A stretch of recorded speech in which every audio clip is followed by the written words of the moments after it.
Good afternoon, everyone. I'm Vishal and I'll be taking you today's session. Today's session is all about the revision from week 7 to 9. Should I start from week 7 or 9? Can anybody tell me? Or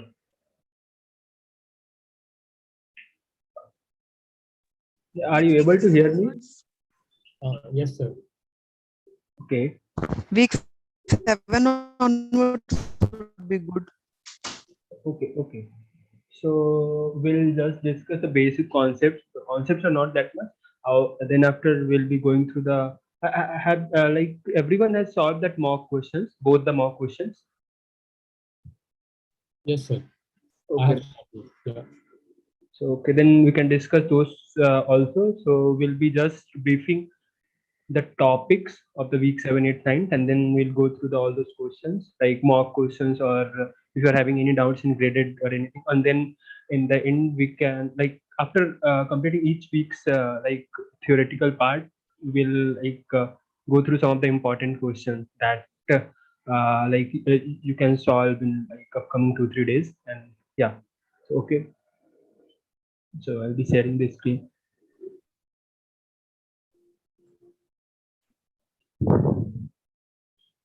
So yeah, everyone can see that screen, my screen, right? Yes, sir. So that week 7, right? Yeah. So week 7 mostly we are having. Week 7 is pretty like simple. We are having that random experiment, uh, and then we'll be having that sample space and event, then law of probability. Right. That's it, no? For week, I think so. Yeah. So we are having random experiment, sample event, like space events, and yeah, simple. Okay, then we'll go through that once.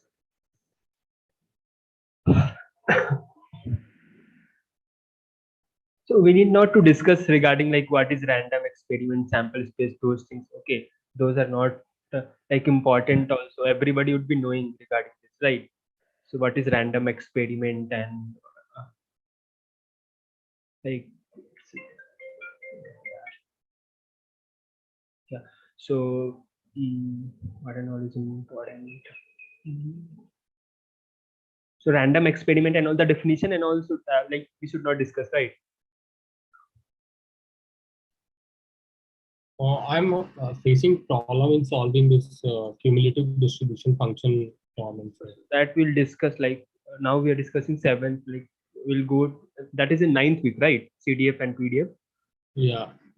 So just we are discussing now 7th week. So 7th week, in the first slide there is nothing like what is random experiment. Everybody generally knows what is sample, like events and all. Everybody knows, like, right? Yeah. In seventh week, mostly the problem I am facing is regarding independent variables. So. Okay. So okay. Wait. Sample space and all, everybody knows that the basic outcome, the possible outcome that can occur. Okay. Yeah. So this is important. Yeah, maybe some question can come regarding that mutually exclusive and this what is mutually exclusive, exhaustive, event, and independent. Okay.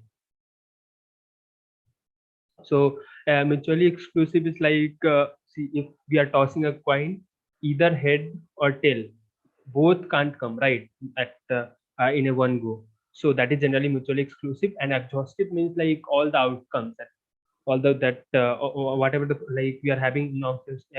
So all the sample outputs are generally whenever we are tossing the coins, we are having that head and tail, or if we are throwing one die. Yeah, we are. I have a question related to mutually exclusive event. Yeah, 1 second. I'll just once I'll tell and then we can discuss the problem. Okay. So mutually exclusive is generally like we can't get both at a time. Like if you are tossing the coin head and tail or in one go. Or exhaustive is like where all the samples, like head and tail is all the samples we are having. And this independent generally means Independent generally means that if you are tossing a coin for the second time, it should not depend on the first time. Whatever the probability we got for the second time, it should be half, and we already have the half for the first time. That like whatever the outcomes or whatever the probability we are getting for the second time should not get affected from the first toss we have did, or in any random experiment. If you are doing some random experiment, the second product should not dependent on the first product. That's why there is some one equation like if intersection of these two be should be probability of A multiplied with probability of B, and for this mutually exclusive and exhaustive, it should be like there should not be any common thing, like the intersection of both should be a null set, like this. What's the difference between exhaustive and sample space? Like sample difference between those two, generally we tell mutually exclusive and exhaustive like in a one go. Like if there are mutually exclusive and exhaustive, then that collectively we say like some events are mutually exclusive and exhaustive, right? What's the difference? Both are like exhaustive is a condition, like it's a condition of some events, and sample space is the outcome whatever we are getting, okay, from some random experiment, and it's a condition for some event generally, okay. Like yeah.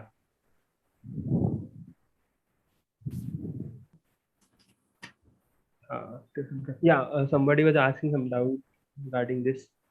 Yes, sir. So I have a question from week 7. It is like a very So week 7.3. So Wait, it is like, I'll go through this and then we can discuss. I mean, sir, it is related to mutually exclusive events. Sir, it is not something like you have to solve or something. Okay. So it is a multiple select question. So where it is written that which of the following are the mutually exclusive event, and one of the correct answer is turning left or right while walking. Okay. And it is not turning left and right while walking, and it is correct option. I mean, Where is that? 7.3, second question. 7.3.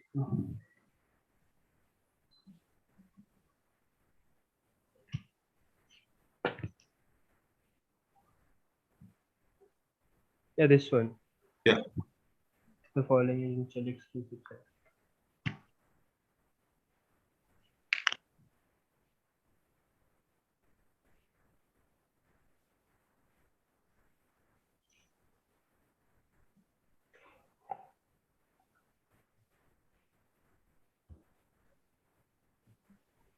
Sir, after this, can we discuss some of the mock questions? Yeah. We'll discuss that.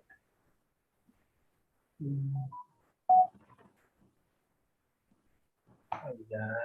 1 second. What's the correct option for this? C. Yeah, I mean, given correct option as B and C.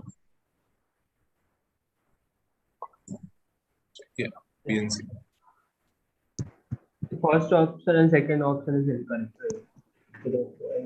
Sir, but sir, like turning left or right while walking, how come they are mutually exclusive? Like if it was like turning left and right, then it will be mutually exclusive, right?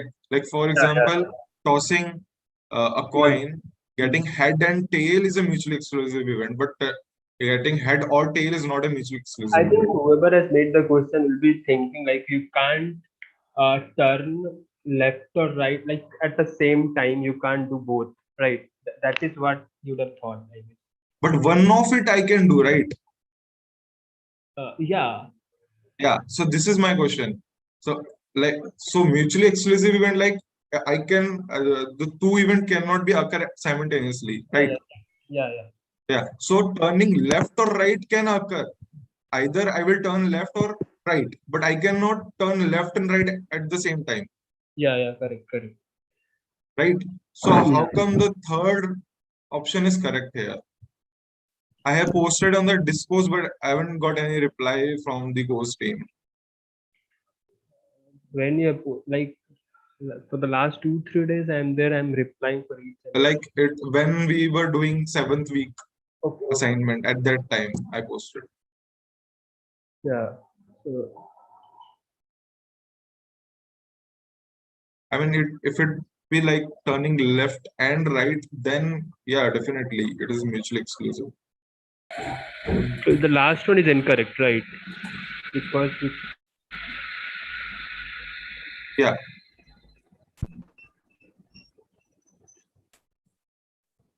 okay. Can I add something? Yeah. It is correct because see, if we take probability of turning right or turning left, we have to add the probability, and if the and is there, we have to multiply them. Okay. Yeah. So then probability will be dependent, and with the definition, Correct. when we add something, that is See, mutually I guess exclusive. see. So here it is like whatever he told. I guess correct. See, probability is generally what happens in mutually exclusive. Whenever we probability of that generally is this one, right? So here, So, yeah, the probability of like turning left would be something like let it be A, right? And the probability of like turning that person right should be probability of B. And here the intersection would be 0, right? Because you can't do both at a time, right? Are you getting my point? yes. So it should be 0 here. That's why maybe that should be a correct. Like I got it, but this is my point. Yeah, your point was also correct. But you Yeah. see, sometimes what happened while seeing the question, like in there was some question also I got confused there. So they have written everything like probability of A. You should like whenever you will see and you yeah, whenever you will see the question, okay, so in at many places now you need to write this equation and then you will be able to do that many in many questions regarding that die questions or that throwing the toss, there were some questions where after just you will read the question you'll be seeing that those are not independent, but when you will calculate A intersection B, then you'll be able to see that yeah, so probability of A intersection B was coming as probability of A multiplied with probability of B. So in many questions you can't say from like just seeing the question, so you need to sometimes just yeah, So sometimes you need to same calculate. example, I guess, were given uh, by the ma'am in the lecture, that tossing a coin is a mutually exclusive. Yeah, Similarly here, I think turning left or right, same case. I mean, if it would be like some turning left and right, then it is completely different thing. I'm That getting your cannot point. happen. I'm getting your point, but I guess See, this things is like also that, one of the like correct turning way to solve. But I turning think left and right, that we means calculate. turning right and left, or whether you turn left or right, both you are doing. But here we are doing just one thing. That means if you turn left, then you are independent of turning right. Correct? Yeah. Are you getting my point? Yeah. So yeah, that's it. So yeah, so 2 weeks and nothing is there, right? In that week that will trouble you regarding that sample space and these things, right? So there was nothing in this section, that random experiment everybody knows and sample space everybody knows. Okay. Yes, sir. Yeah. So what is this? And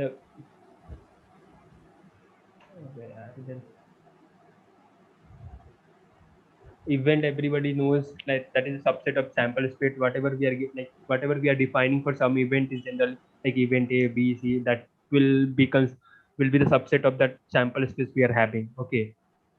So like guessing one options out of 4 options, and as we are having A, B, C, D as 4 options, and if you are like these are the sample space, and if you are guessing A, then it would be some event A, right? And yeah, so union, everybody knows that how generally the there may be some question regarding these three events. Okay, so you should be thought of regarding this formulas. Okay, uh, regarding if there are three events, if they have given something like probability of A, probability of B, C, and in that they merge something like probability of A intersection B, they have given. So generally we are having, whenever you will be that formula, you already know that summation of all these three and then subtraction of intersection of all those three.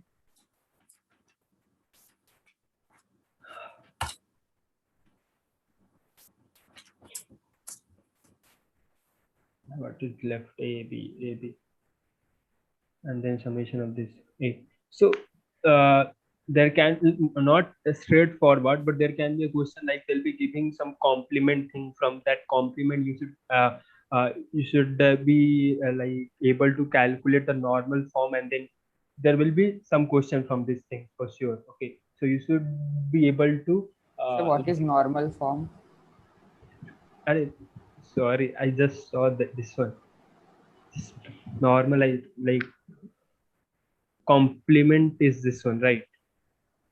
So I told if somebody has given the complement, you should be able to calculate this probability of normal thing, and then from there you'll be like there can be a question like they'll be giving this thing, and then they'll be asking for some other like term. Okay, so there for sure there will be some question from this in quiz So, 3.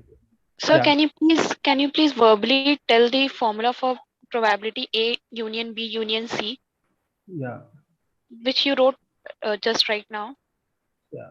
So probability of A plus probability of B plus probability of C minus probability of A intersection B minus probability of B intersection C minus probability of C intersection A plus probability of A intersection B intersection C.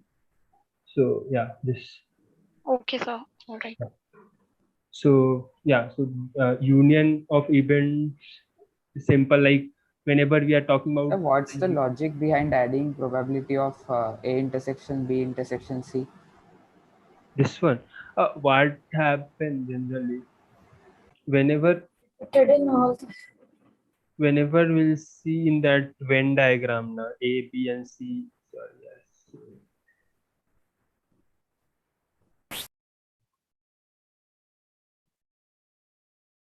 So whenever you are having some A, B, and C, what happens generally so in this formula, A union B union C generally is all this area, right?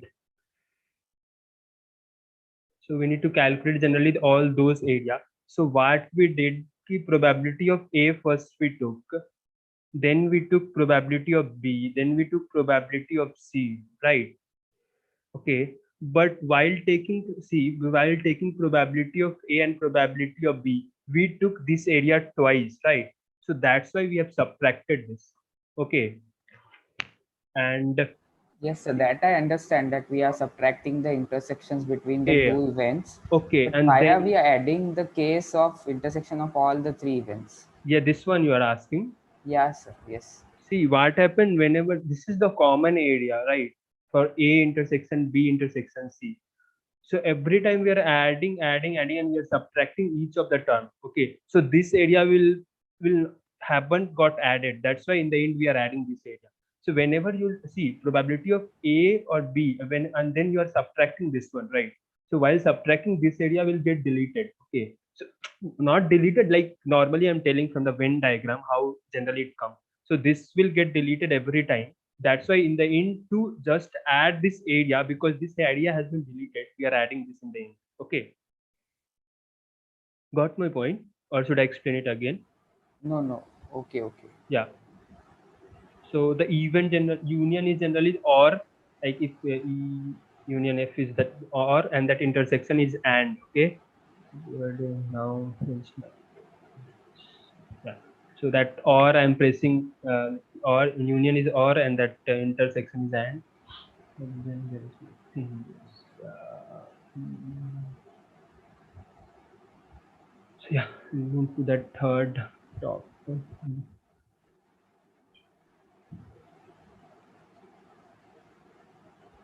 So representation, everybody know that this is the a in that this is the that union thing. Sorry, intersection. And if we are taking all those things, then that is the union. Yeah, the disjoint set generally we represent like this because that E intersection F should be a null set for this disjoint. Okay, and this is the representation of E if some event E is the subset of B. The seventh week. The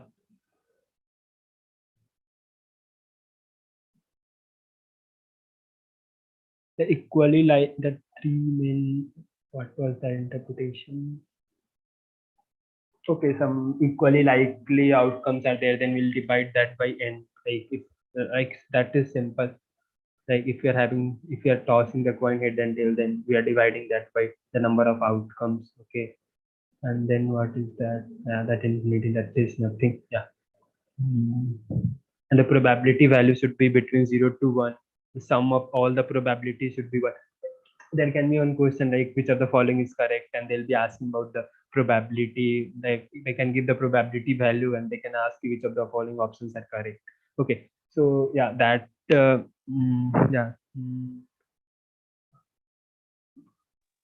So I just want to ask that we have been taught the Bayes theorem, right? But we haven't been practiced any of these questions. Neither it was in any of the graded assignments, I guess. So There was the question graded assignment, I guess. Bayes theorem. Yes, there was a question. This was grade assignment, right? So this is week 7. Week 8. This is the grade, like yeah, based on Bayes theorem only. The toy manufacturing company. Yes, yes. Yeah. So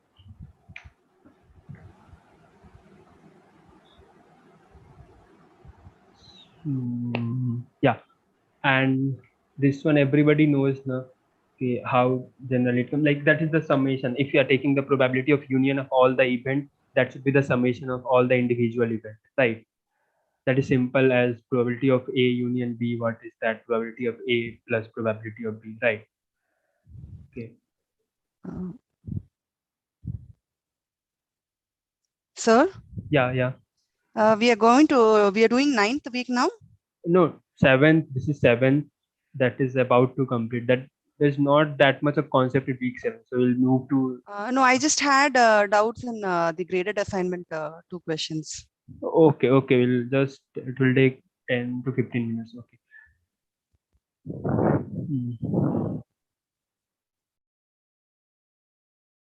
Like, is anybody has doubt in week 7? Because week 7, like, it's pretty simple only. Yes, If so you're you can having go to week 8 now. I have this in the graded assignment 10th question. I had a doubt. in week 9th or 8th. 7. Okay, 7. Okay. Week 7. Yeah.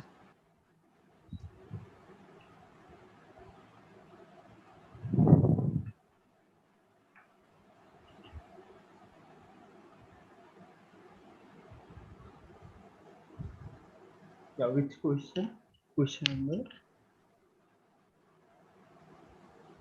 Last question you are asking. 10th. This one.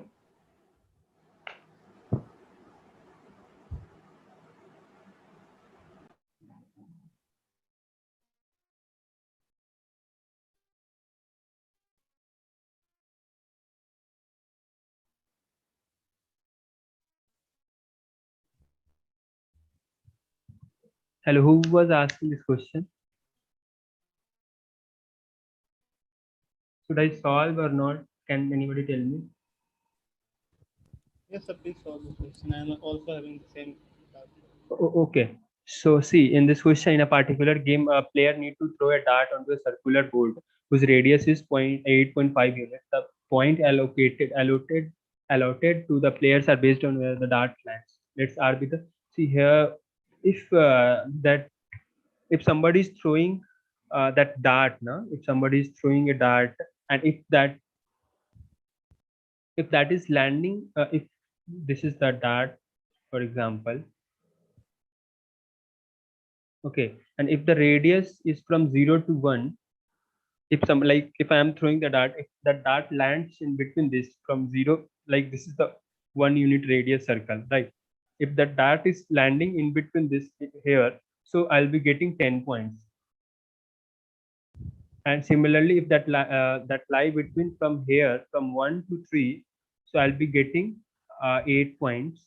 Similarly, for that 3 to 5, if somebody is like, if I'm throwing and the dart is coming here, then I'll be getting 6 points. Similarly for that 5 to 7 and 7 to 8. Okay, so now the question is, assuming that the player is not a professional and that there is an equal chance that the dart could land anywhere on the board, what is the probability that the point scored by the player in one throw is a multiple of 4? So how can that he can be able to score the points that is in the multiple of 4? So he should, whether he should throw the die in between that radius of 5 to 7, or it should be from 1 to 3, right? So What if it falls are above more than 8? 0 is also multiple of 4. Can we not consider that as multiple of 4? we have to consider that also. So in that case, the answer which I'm getting is approximately 0.557, and the answer given here is different. It's 0.52. So they have Sir, I think 0 is not a multiple of. But there were it some is a activity factor. questions where we It is a considered factor. like 0 as multiple of 3. If they have mentioned in the question regarding that 0 is a multiple of 4, so I guess they have mentioned, right? Or they haven't mentioned, because I haven't created this question and I also don't know about this. And there in the solution sheet it shows 0.43, but in the graded assignment accepted answer is 0.52258, which is close to my answer. Okay, so two different answers given. So I think 0 has to be considered in that case. yeah, 0 should be considered, because 0 generally, whenever I saw the question, 0 that should be taken. So there should be a slight change in this solution sheet. Not so, yeah.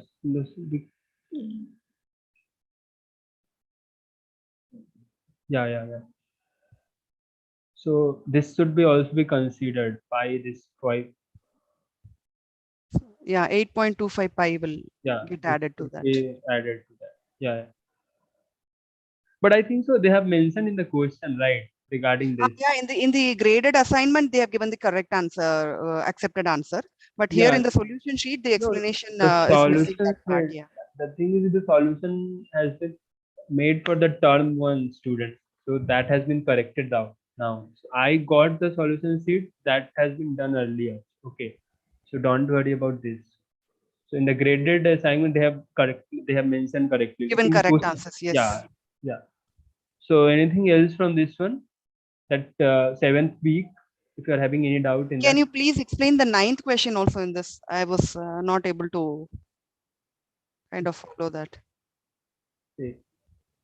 Here we are having, in an exam, there are 10 multiple select questions. In each multiple select question, there are 4 options and more than one can be correct. So can you tell me, like, if you are having multiple select question, like if you are having A, B, C, D as your option, in how many ways we can answer this question? One option may be correct, sometimes 2 may be right, 3 or 4 may be right. Yeah. So this can be correct or incorrect. So there are 2 ways to, for one question I am telling, just for one question. So 15 ways, sir. Yeah. So 16, and if then compulsorily he attempts, then 15. Yeah. So there are 15 ways to just answer one question. Okay, so how many here they have asked about the probability that he will score at least 16 marks in the exam. Okay, Sir, how come 15 ways? Can you see, if we are having like one question, like for some, like say this question only, and if you are having A, B, C, D as a option, right?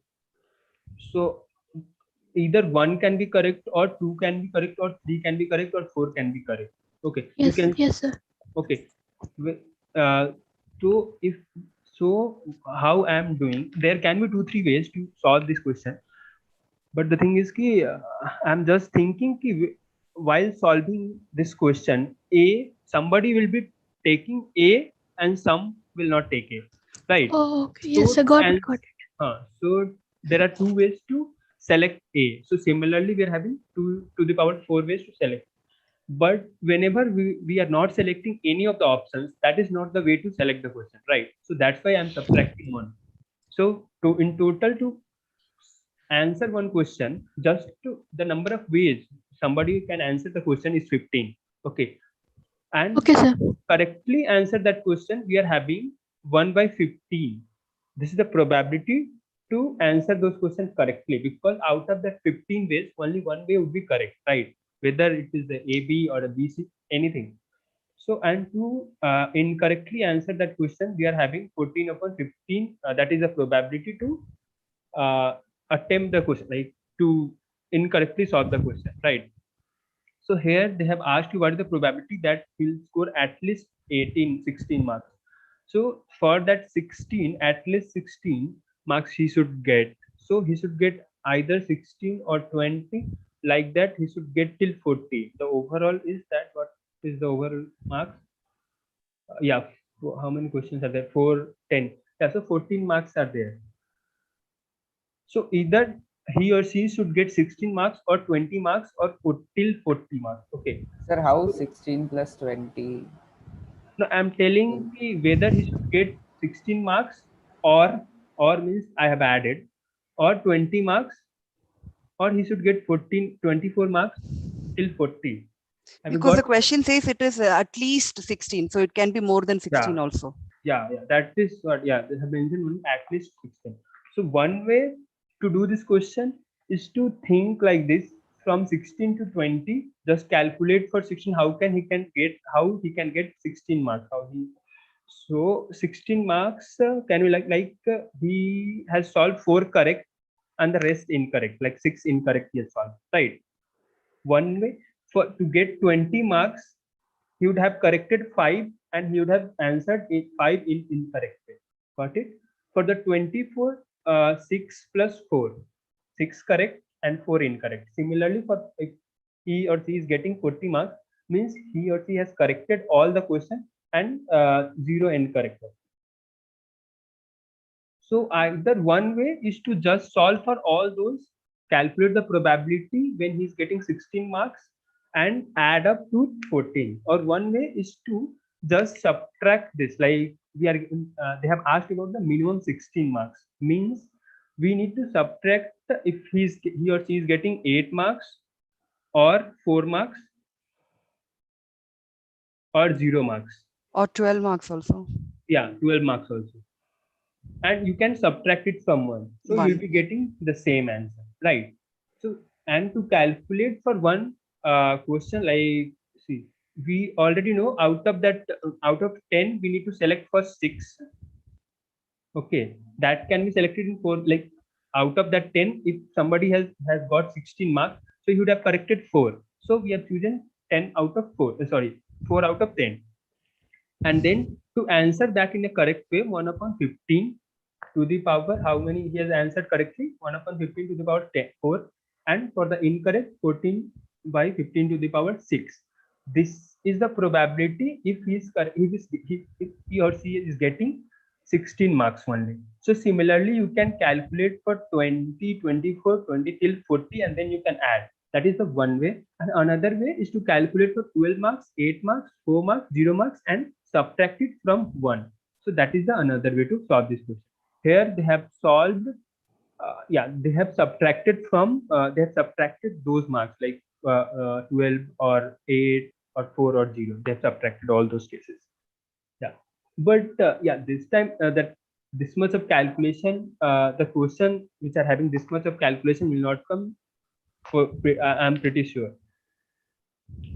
Yeah. Okay, thank you. Yeah. So question number 7, same assignment. Yeah.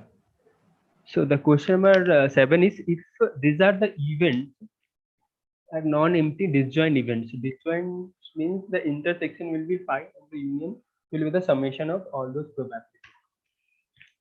And subsets of sample S and the set S1. Then each of the following are true.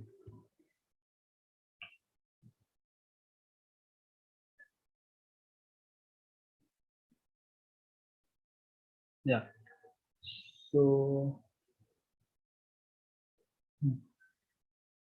if E1, E2 till En are non-empty disjoint event, means the intersection of all those events will be phi.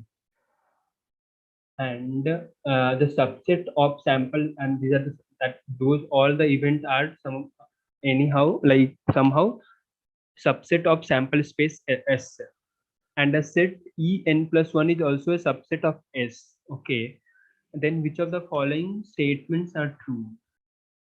So the first option, the sets E1 intersection En+1, E2 intersection are disjoint. Sets this. There is no confusion in that second option, right? Second option is correct, because the second option is generally telling the summation of all the probability, like second option. So you're having doubt in first option. Yeah. Okay. Yeah, I need to check it once.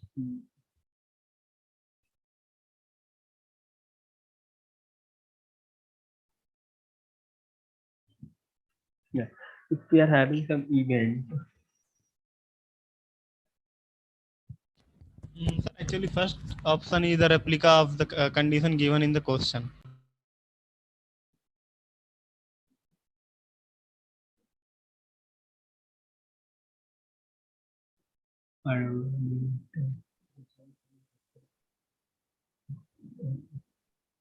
Sir, I just want to get clear that we are here we are given two subsets, right? Two different subsets. One is for E1 to En and another is En+1. Yeah, so both are the subset of S. Okay. So first subset is disjoint, but about second one, they haven't told anything. For this one, En+1.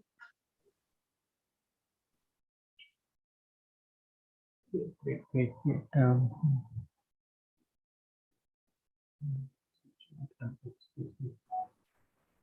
En+1 may not be disjoint. So What they have written in the, or can you repeat that?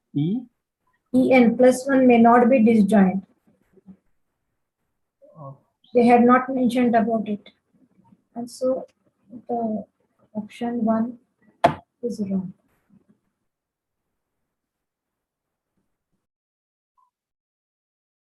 The common elements for E1 and En+1 will definitely belong to E1. Yeah. Again, similarly, for common elements for E2 and En+1 should be a subset of E2.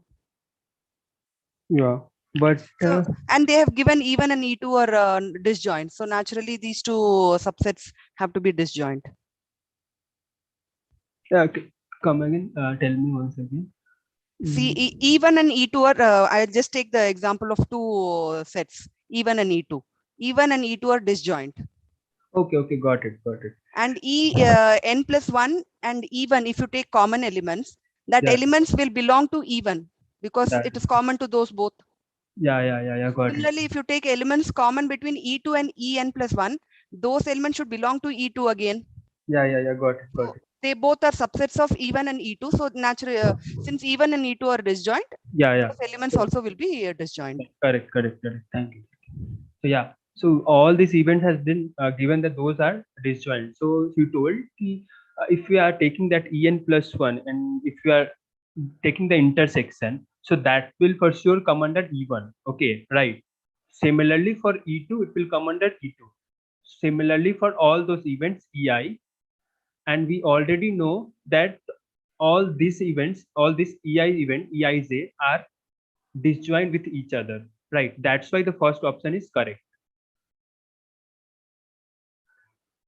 In the solution, what they have written, we know that the in the solution of also they have written the same thing. E1 intersection of these two will belong to E1. Similarly, the intersection of these two will belong to E2. So and so on for all the EIs will belong to that EN. Okay, and we have already been given regarding that all the EIs are disjoint. That's why the first option is correct. Okay. So can I just ask that how E1 intersection En plus 1 will belong to E1?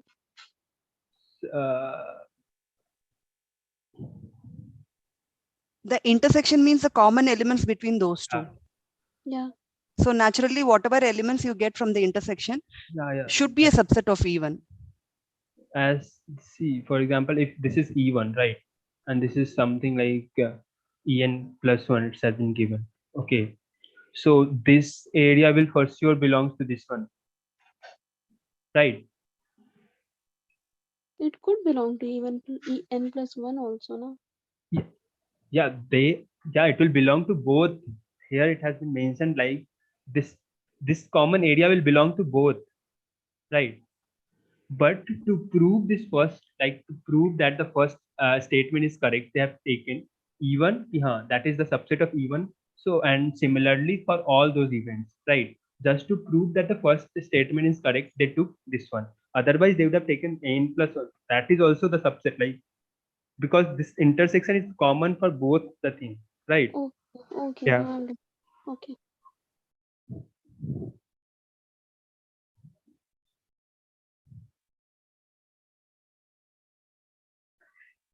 Anything else in this? Fourth option. Fourth option.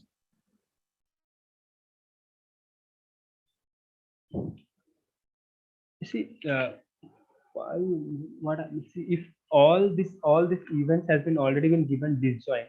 So phi, what is phi? Phi is generally null set. So every time if you given phi, then you can tell directly this like the intersection of that null set to anything will be null only, right? That's why that is disjoint. Okay, they have null set is disjoint with any set. Okay, you should remember this. That's it. Okay, sir. Yeah. Sir, I have one doubt in this. Yeah. See, in the first statement, if the intersection E1 and En plus 1 belongs to E1, if they are disjoint, then how there will be intersection?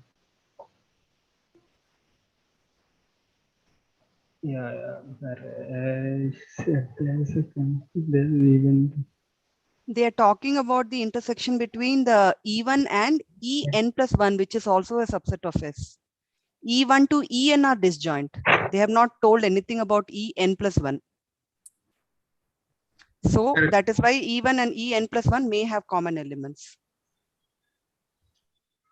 Yes. So what there is no relationship between E1 to En and En plus 1. En plus 1 is a completely different set. Okay. So we do not know that E1 and En plus 1 are disjoint. Similarly, we don't know that En plus 1 is disjoint with any other set or not. Okay. So. Okay. Clear. Thank you. Yeah. So yeah, anything else from this assignment, like graded assignment 7? No, sir. So yeah. So anything from week 7, like any like activity question or any questions from week 7? No, sir. Okay. So yeah, we can move to that 8th week now. 8th week, yes. Yeah. So in this 8th week, we will be going through that conditional probability, okay, and that independent and dependent moment. Yeah. So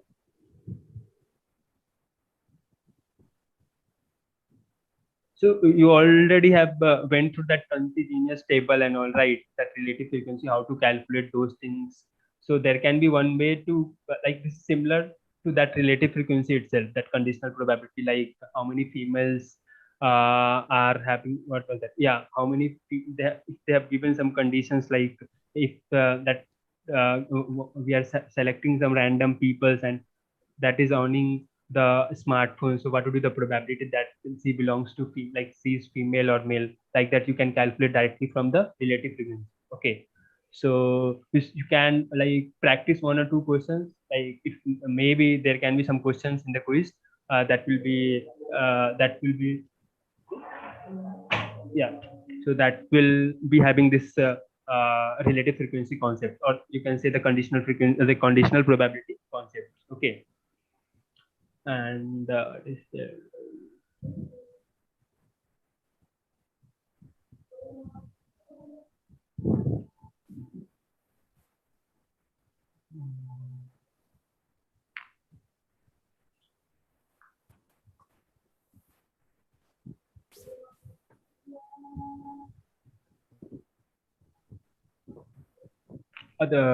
yeah.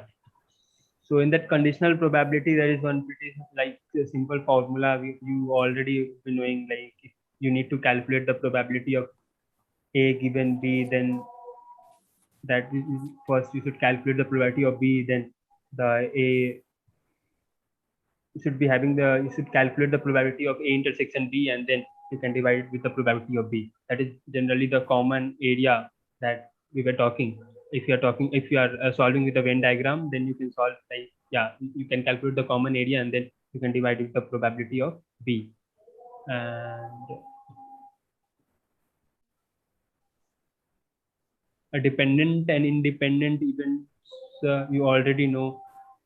If that probability of A intersection B, if there like if they have given some questions, okay, so don't just read and just tell ki, they are independent and dependent. Just try to calculate the probability of A and B, and then you should calculate the product of all both this, and then you should see, yeah, if you are getting the value, try to solve it mathematically. Okay, that will be a good method to solve, because sometimes what happen, if you will see, if you just read the question, like there were some questions in that you were able, like you were throwing the die and two three events were defined. If you will see just the if you just read the question, you'll be thinking that those are dependent variables. Okay, but when you will calculate the probability of all those events and then you will multiply and with the mathematically, if you will solve, you'll be seeing that, yeah, those are independent variables. So better to go through mathematically. Just try to calculate the probability of each event and then calculate the intersection of those events and then see. Yeah, you can from that question itself you'll be able to see what are the common, like A intersection B, you'll be able to get from there, and then try to calculate the probability of event, first event, and then probability of second event, and then get the product of all of both. And if the both are equal, then you should be able to tell, yeah, both are independent events. So just don't see the question and mark the answer, just try to solve it mathematically.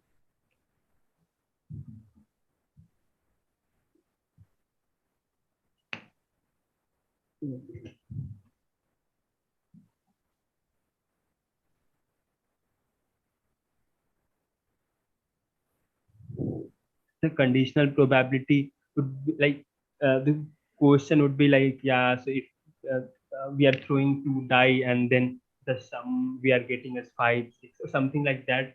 So these are pretty simple, yeah, from counting itself you can solve. But the question you can,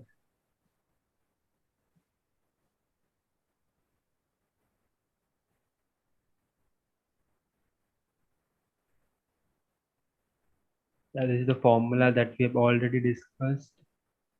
This is the area that intersection E intersection F, if you are solving the Venn diagram.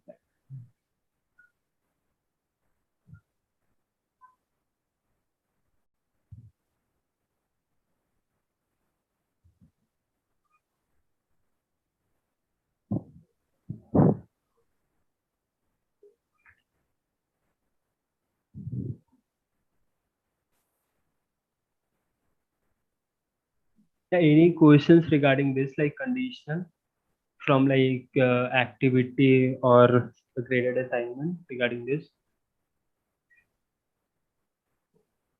So multiplication rule is simply the same formula that conditional probability we were having. If we have to calculate this one, just you can have the product of this probability of event given that F has already occurred multiplied with the probability of event F, that can give us this one, right?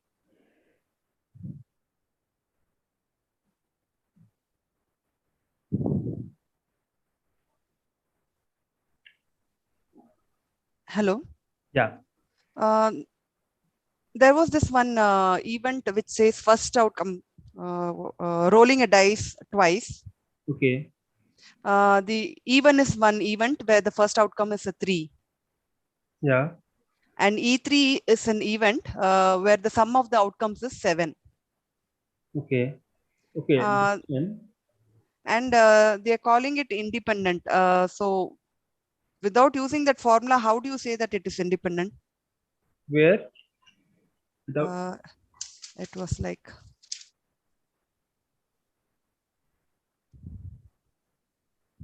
No, we calculated the probabilities for each of these events. Yeah. And we checked whether even intersection E3, E2 was equal to the product of the individual probabilities. Yeah, yeah.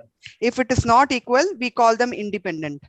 If that is equal, then you can call... Then it is independent. Yeah. But I didn't understand that thing. How sum of outcomes is 7. So one of the events could be 3, 4, no? Can you repeat that? Like if you are throwing 2 die. Yeah. So event E1 is a what do you call it? E1 is a event where the first outcome is 3. Yeah. So all those events which has 3 is first on 3, 1, 3, 2, 3, 4, and so on. Yeah. We are having 6 events. Yeah. And then E2 is an event where the sum of the outcomes is 7. Yeah. So that E2 can is have event where the sum of outcomes is 7. Okay, X plus Y is so 7. it can be 1, 6, 2, Yeah, 5, 5, 2, 3, 4, 4, 3. Yeah. And 6, 1. Yeah. Well, how do we call these events independent? I mean, so that is what I told. You should be able to calculate with the mathematically, because see, with the Venn diagram, if you will see, is that the only way to decide whether they are independent or? So while just reading, you should not solve. By just reading, you'll be many times you'll be thinking like those are dependent. Okay, but that will not happen. That will not happen. So because see, from the Venn diagram for the disjoint and all, we can say directly, okay, both there should not be anything in between this. But for the independent and dependent, the Venn diagram generally is like that one. Okay. So the intersection of A and B can come as a product of those two or can not come also. Okay. That's why we generally calculate mathematically, right? Okay. Yeah. Sir, is this week going to be the major week for this quiz? No, all those like see, ninth is also important. From all those like from 7th, 8th, 9th, like 33% question will be there. Right. So all are equally important. Ninth is simple, so you can just revise it once. He'll be able to score all those like marks from that ninth. Eighth and ninth is like unpredictable, right? But the questions are not that difficult this time. The questions are pretty simple. You'll be able to solve, and the number of questions is also not that high, so you'll be able to solve for sure. Right. So.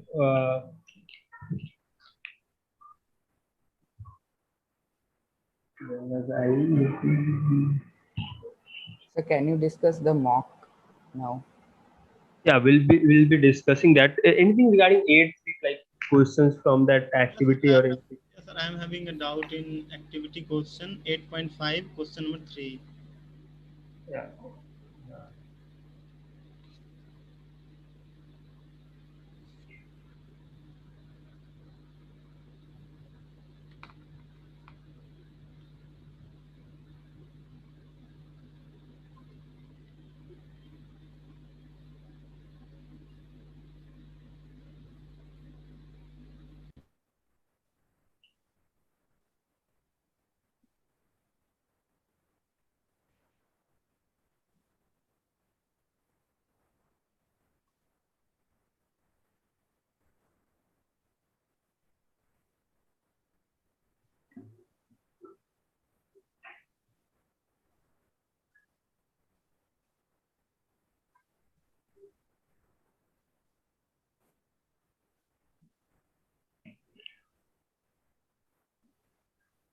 Sir, if two events are mutually exclusive or I mean disjoint, they need not be independent, right?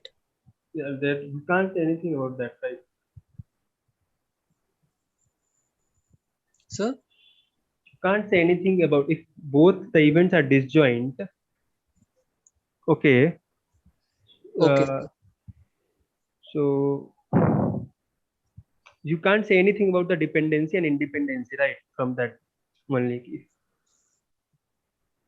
Okay, sir.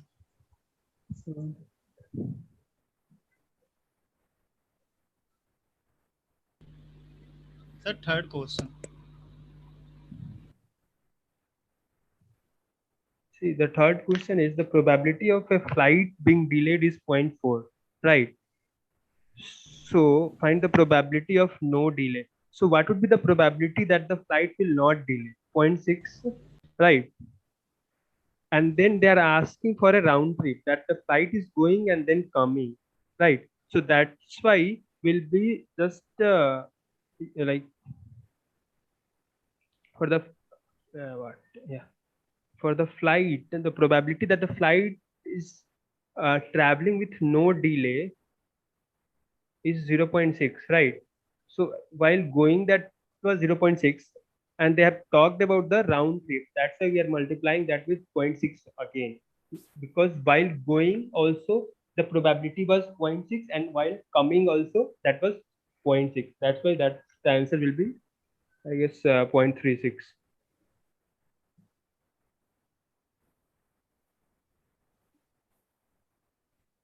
No, the answer is 0.6. It's 0.36. The answer is 0.36 now. Yeah, 0.6 into 0.6. Yeah.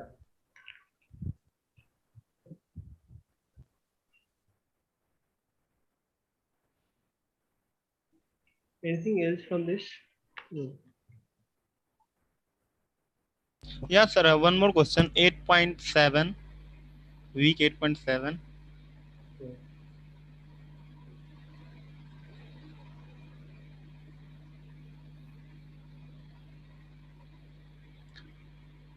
The very first question, I was not able to interpret the logic. How to solve it, sir?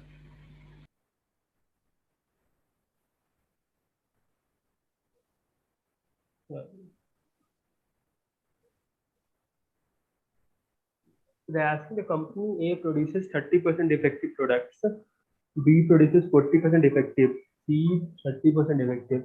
If choosing a company is equally likely that 1 by 3, 1 by 3, 1 by 3, then find the probability that the chosen product is not defective.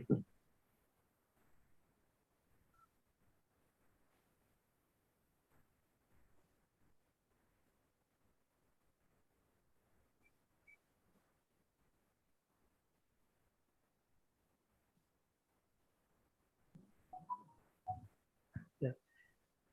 So yeah, if product is what 0.3 or 3 by 10.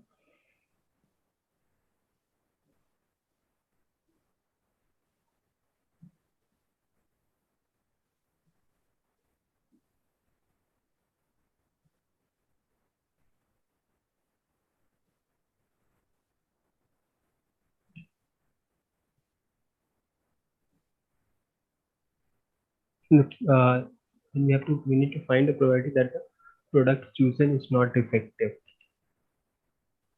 So the product, yeah. So if that is not defective, or this should be, yeah, we can do one thing. We can add for each of the thing, and then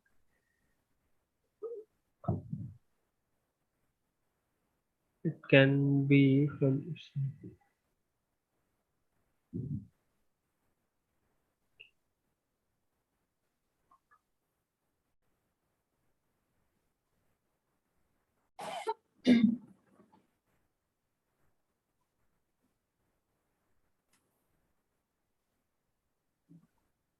Sir, could we take choosing a product as event?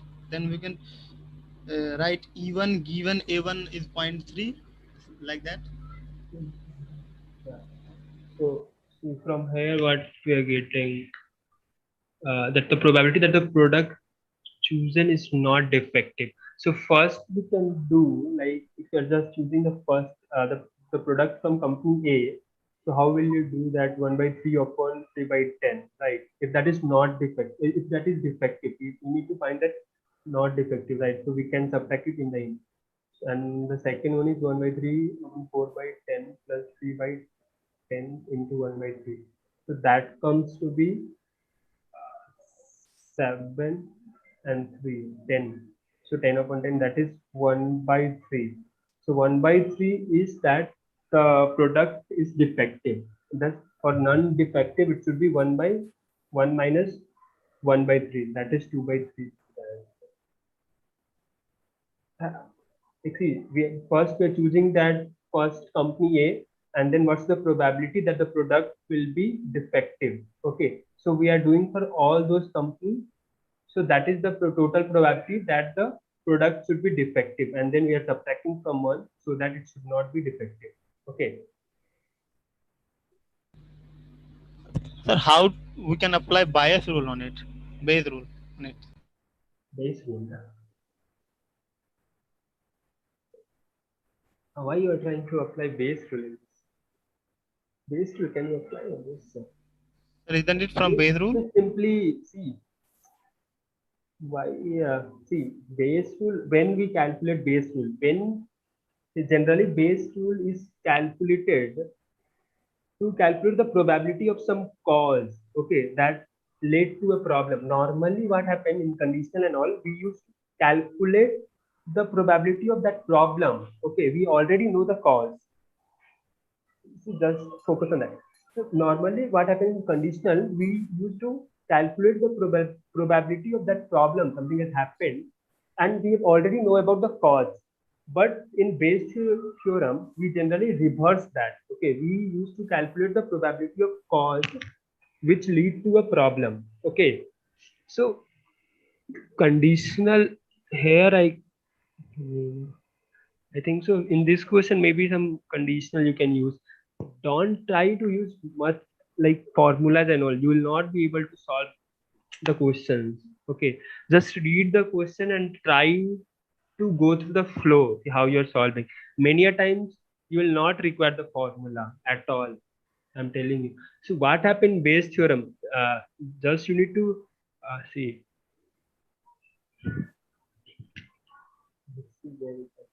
Sir, can you tell me any basic idea just by seeing can we solve question number 1 by hit and trial method?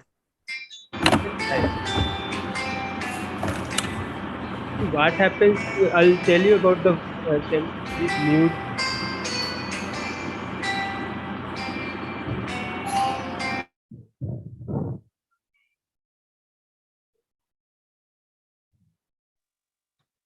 Yeah.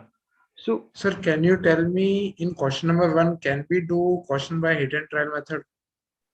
How? Means, can we can say that 30% in company A, the product is 30% defective. In company B, product is 40% is in company C, the product is 30% defective. So we can say that in approximately between 30 to 40% there would be the chance. So we can do hit and trial. Yeah. By that. Yeah, like you can say like out we are having 100 box, Yes, and sir. out of that 30 came from company A, 40 came from third food, and 30 came from, and there is a equal probable Yes, sir. to select one ball. Okay, yeah, you can say like this if the options are like that, if you are able to Yes.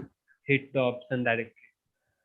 Okay, sir. So we can do it by that method Yeah, too. most of the question of the conditional try to make everything as 100 and then try to solve that. Okay, Okay, sir. Yes, sir. 1% as 100, like probability of 1 as 100, and then try to solve with that only. Okay, sir. Yes, sir. Yes, sir. The tree method, you would have heard about that. Yes. Yeah. So somebody is asking that Bayes theorem. Bayes theorem is simply like if you need to see normally what happens, we calculate A given B. See, if that B is some cause and this is the problem. So we generally calculate the intersection and then calculate it. So what I mean Bayes theorem is the opposite of this. We need to calculate the probability of some cause. Like that one question was there, na, ki, from that machinery question was there. Some toy manufacturer company was there. Okay. So in that you need to just calculate the cause with the given problem. Here just probability will be PB and that that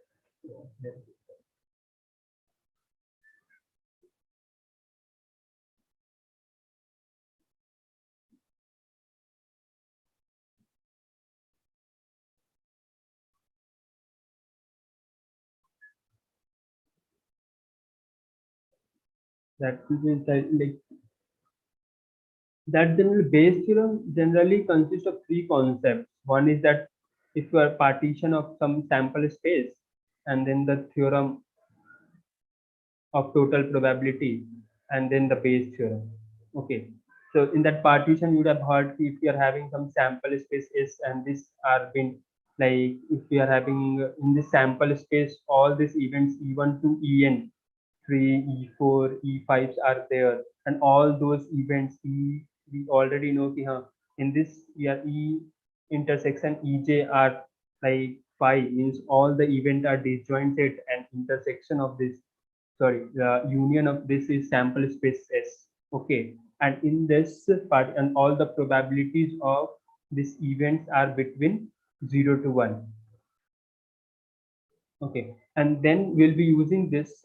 All these things are given for the Bayes theorem, and in this sample space S, like if you have already having that E1, and if you are having some other like event has happened, like some other this I was telling you some other event has happened like A.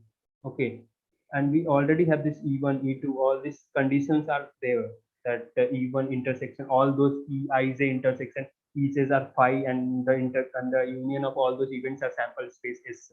Okay, so here generally what happened, we have to calculate the probability of A. Okay, the probability of A, what will happen? A, we already know this is, so A is the intersection of this A, not like intersection of this A event and this S sample space will be what? So A intersection A we already have, and this E some E union E2 union all those events. Okay, so yeah, there's this thing.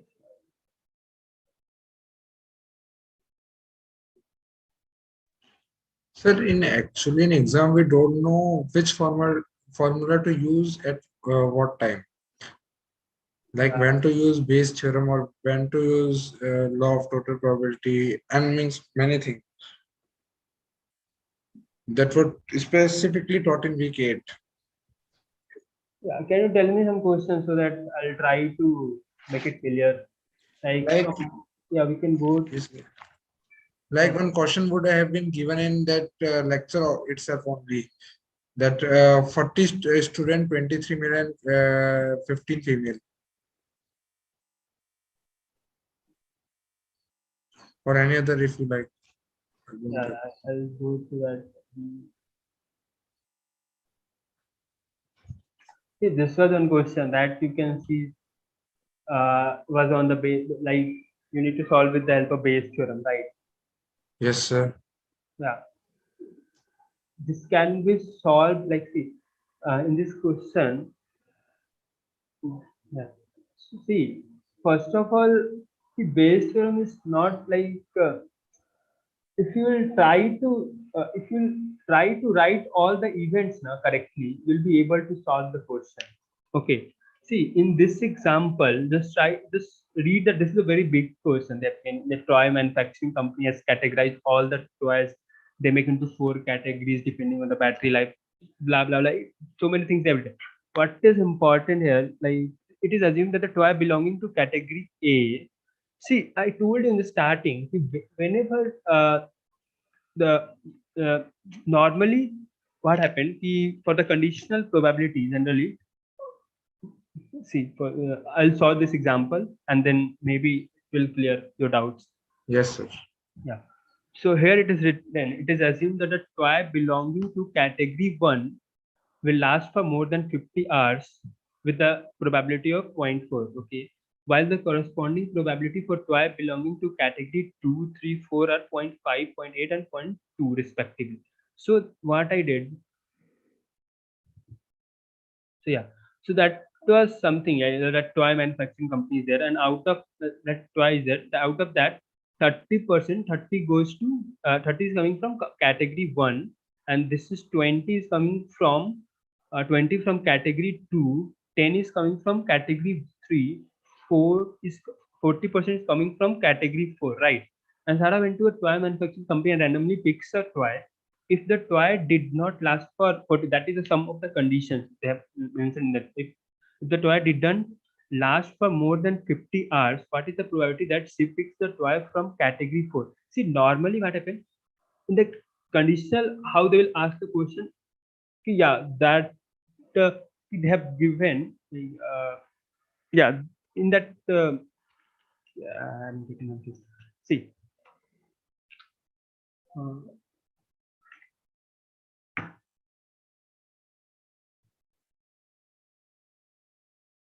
yeah. So, and this in this question, they have mentioned, they have asked regarding that if somebody is picking the toy, that should not last for more than 50 hours, but the given condition is that will last for more than 50 hours. So first one should do that, and they have asked about that should belong to category 4. Okay, that should belong to, what is the probability that she picked the toy from category 4, and that should not last long more than 50 hours. So what we have already given regarding the, yeah, that will last for more than 50 hours. So first thing we should be doing, whatever we have given 0.4, we should be just subtracted from 1. I'm telling about this question, then we'll like normalize that, and this is for 0.8. Yes, sir. Yeah.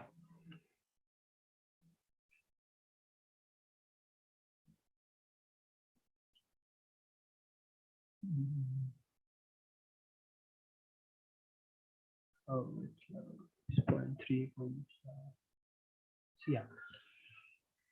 So they've asked regarding that the toy should come from the category 4. Okay. So first, the upper part will be regarding the category 4 only, and lower part will be the all the probability to picking the toy, right?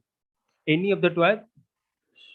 So normally in this type of question, what we'll do, if in like, except that they would have asked about category 2 or category 3 or category 4, anything they would have asked. So every time in the numerator, that the all the probability will be regarding category 4.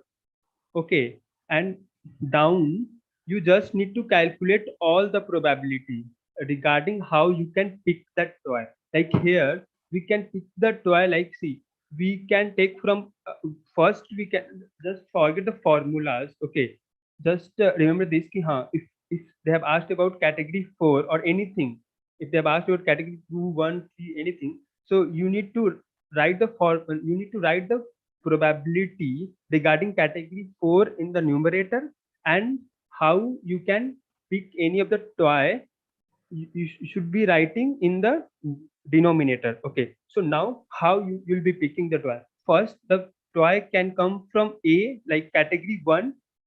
So there was like out of that 100 we were having 30 toys from category 1. Okay, so there was a 30 like 0.3 chance, that probability. So 0.3 we wrote. Okay, and the probability they have already been given for this point, like for this category 1. So that was here somewhere they have wrote 0.4. 0.4 they wrote for not lasting 50 hours, but they have asked about 50 lasting. They have given the question for that is the battery is lasting for more than 50 hours, but they have asked regarding the battery should not last for 50 hours. So that is specific for this question. We are subtracting from 1. Normally this will not happen. Normally they'll be asking straightforward. So what you should be doing, so for the first you should be calculating for the first you should be calculating for the denominator. For the denominator you have to take all those condition, how you can book the toy, or how if some defect if the questions regarding if there are 3-4 companies, and out of the 3-4 companies we have to pick some balls that, and that the probability of defective balls or not defective balls they'll be giving. Okay, and they'll be asking tell me what is the probability that if you are picking some balls from this company, like some company A, so that is defective. So first you should calculate what is the probability that the ball or here the toy can be picked. So first the category that ball can come from this category first, or the probability that will last not last for 50 hours is 0.6. So what we'll do, 0.3 was the probability. 0.3 was the probability that the ball the toy is belonging to category 1. So we have written just 0.3. Then we have multiplied with 0.6. Okay. So similarly, if we are we have to write for we have to write the probability for we have to do the summation of all the probability. Okay. So first we took for the category 1, then we took for the category 2. For the category 2, we already seen out of that 100 toy, 20 was belonging to category 2. So we just wrote 0.2 into the probability. Its probability that it will not last more than 50 hours. Okay, that is 0.5. Similarly, out of 100, 10 toys are belonging to category 3. So you can just write 0.10 for that 10 was belonging to category 3. So we can just write 0.1. Okay, and what was the probability that it will not last more than 50 hours is 0.2. So we wrote 0.2 into 0.1. And similarly, if and out of 100 balls, 100 toys, 40 was belonging to category 4. Okay, that has been asked in the question also. So while seeing that, yeah, for category 4, they have asked, you should just write the 40 was from out of that 100, we were having 40 toy that was belonging to category 4. And what was the probability of that it will not last for 50 hours is 0.8. So what we will do, just write it here also and just write it here also, numerator. Whatever they if they have asked about the category, if they would have asked about the category 2, you would have just written 0.1 into 0.2 in the numerator. Okay, and everything same in the denominator. So no need to like write all this equation. Just you can write like this. Whatever they have given, like whatever they have given, how many percentage of those are belonging to category 1, 2, 3, 4, or some other questions like how many balls are belonging to which company, like something like that. And you should be able to write the percent, like you should be able to write the probability that if you are picking something, if you are picking the ball from category 1, what is the probability that is defective. Okay, similarly for category 2, you should be able to write, similarly for category 3, and similarly for category 4. Okay, or how many, like they have given like 5 or 10. Okay, and you should be able to calculate the probability that if you are picking some balls is defective. Okay, that will come in the denominator. And whatever they have asked, if they have asked about company A or company B or company C, whatever the product you are writing in the denominator, same thing you should write in the numerator and just divide it. Okay, got it? No, sir, it's become confusing. Okay, wait. Yeah. It is a bit complicated. Yeah. See, in simple way, I'll tell. If somebody has given, it's similar type of question will come. Okay, nothing difficult they will be giving. See, if we are having, see, simply we are. This is a some random thing, some black box. Okay, and then they are telling we are having 4 company or 4 category, something like that. 4 category are there. 1 category, 2 category, 3 category, 4 category. They have given the percentage also. How many? If you are having, let's for example, just assume from the starting, if we are having 100 balls, and in that 100 balls, we are having 40 balls belonging to. If you are having 100 balls, and out of that 100 balls, 40 was belonging to that category 1, 20 here it is given 20 in the category 2, 10 balls was there in category 3, and again 40 no not 40, 30 I guess. Oh, sorry, 30 was in the category 1 and 40 was there in the category 4. Okay, so you should just write this one every time they'll be giving this. How many, like whatever the they've given the category or company name, like they can give like a company A, B, C, D are there, and they are producing something, some product. And so they have given out of that 40% of the products are from A, 20% are from B, 10% are from C, and 30% are from D. Okay, and out of that company, whatever the company A is producing the product, out of that 0.3%, like 0.3 with the probability of 0.3, the product was defective, or with 0.05 from company B, it was defective. Similarly, they can give for C, or similarly they can give for D. So just whatever they've given, okay, it's fine. And then you should be able to see the probability for each company, probability of each category, whatever they have given. Like here they have given, there is a probability of 0.5, like there is a probability like 0.5, or you can say the probability of like percentage 50%, that it will last for more than 50 hours. Similarly, they have given some probability 0.4, you can say. Here also they have given probability 0.2, and here they have given probability 1. So they have given they can give any condition. Just write, I'm telling you, just write this table like this tree. Okay, and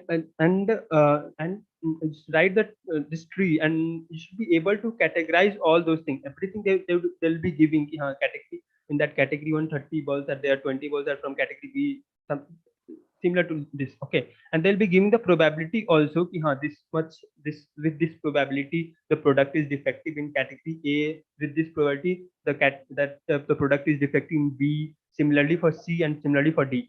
What would be the question they'll ask? You can just read that for which category they are asking. Okay, if they're asking for B, just multiply this 0.2 into 0.4 and just multiply each term and divide it by this.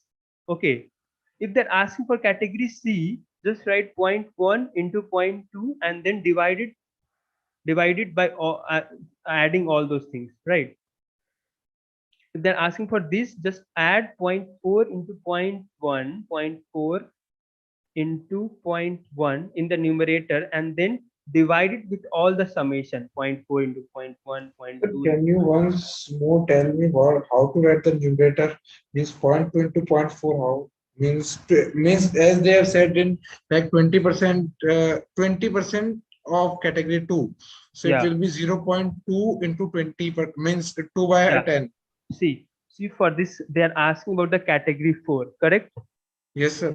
See, so for the category 4, what has been given? 40%. 40% means 0.4. 0.4, yes, sir. Okay. Into 40 by 100. No, nothing. Just 0.4.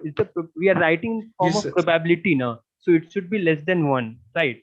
Yes, so sir. probability 0.4, and they have given the probability here. If they have given in probability, just write it like this. Okay, 0.2. Okay, So sir. for Yes, this sir. question, we are subtracting by 1 minus 0.2 because there is some condition given.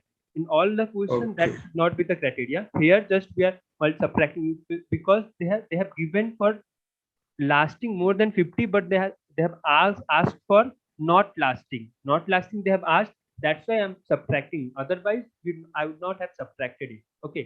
So Yes, what I sir. do? Yeah. So 0.4 into C the category. In category 4, they have given the probability of 0.2 means 0.8. This is for this question. For rest of the question, it will be for sure 0.2 will be multiplied. 0.2. Okay. 0.2 into 0.4. Yes, sir. Yeah. And now just see for category 4 you calculated, and now calculate for each of the category and sum. Do the Okay, same. sir. Yes. Got it. Got it. Got it, no? Okay. Yes, So sir. do it Now. like that, and you'll be able to solve.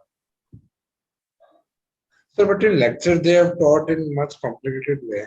Yeah, that the thing is, see, if I'll also, yeah, this bit complex. That Bayes theorem is a little bit Yes, complex. sir. Yeah. Sir, if the sum means like here in this question, it has been given like 30, 20, 10, and 40.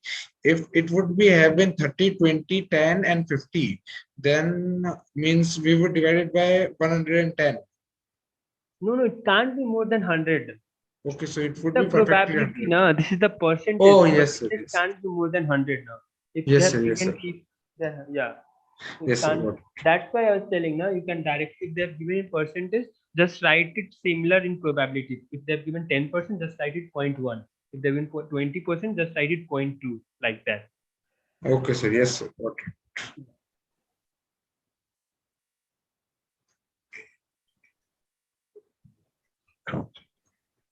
So yeah, what is yeah, week.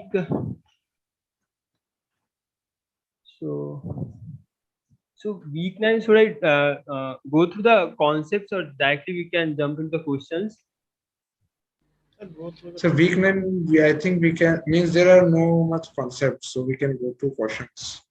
If anybody is having any question, Yes, or Sir, we can. just a gist of the lecture, please, in short.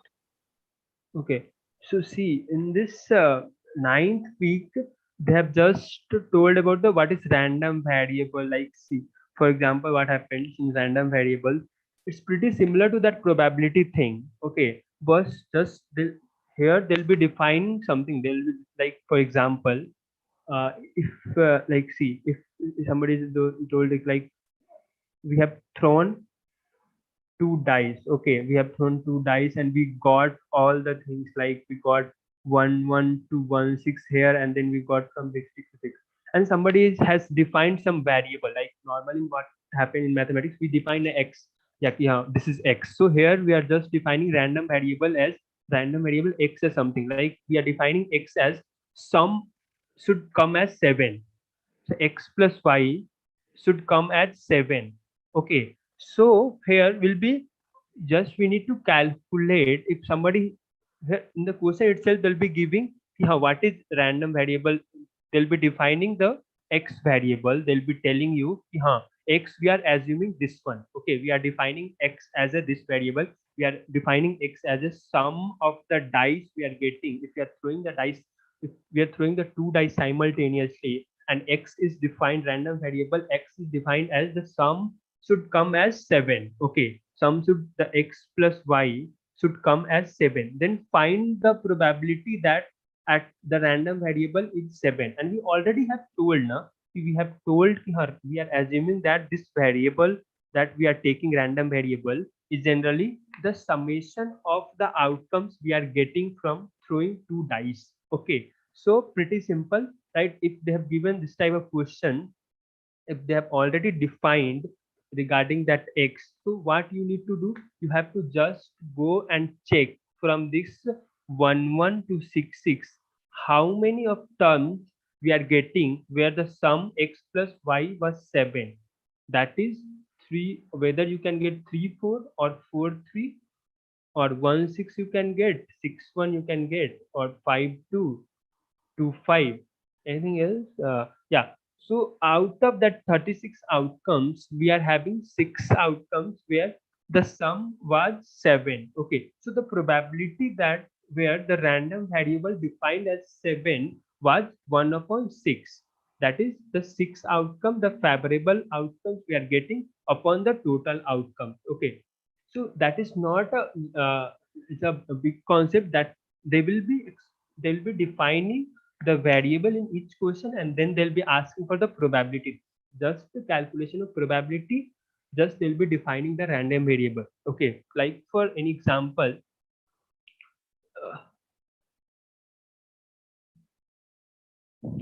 see, here we are having that sample space, and out of that sample space, if we have defined how many outcomes will result in a sum that the outcome as 7.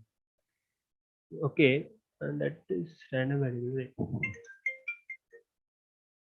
Okay, and yeah, x is x, let x denote the sum of the outcome of the two rows. That x here generally is the random variable we are defining. Okay, similarly, like we can define some other random variable as y, and y denotes the lesser of the two outcomes. If two outcomes are same, then the value of the outcomes is taken as the value of y. So what happens here, we are defining two random variables, x and y. X is generally denoting the sum of the outcome of the two rows. Okay, so this is the random variable. X is the random variable we are just defining the sum we are getting from the two dice, and y the minimum of the two. Whatever we are throwing the dice, if we are getting 1 2, then 1 would be the value of y. Okay, so we have already defined the random variable. Now they can ask regarding the what is the probability that x is 6. X is 6 means the sum of the outcomes we are getting from the two dice is 6. Okay, similarly they can ask what is the probability that y is equal to 2. That means the lesser, whenever we are throwing the dice,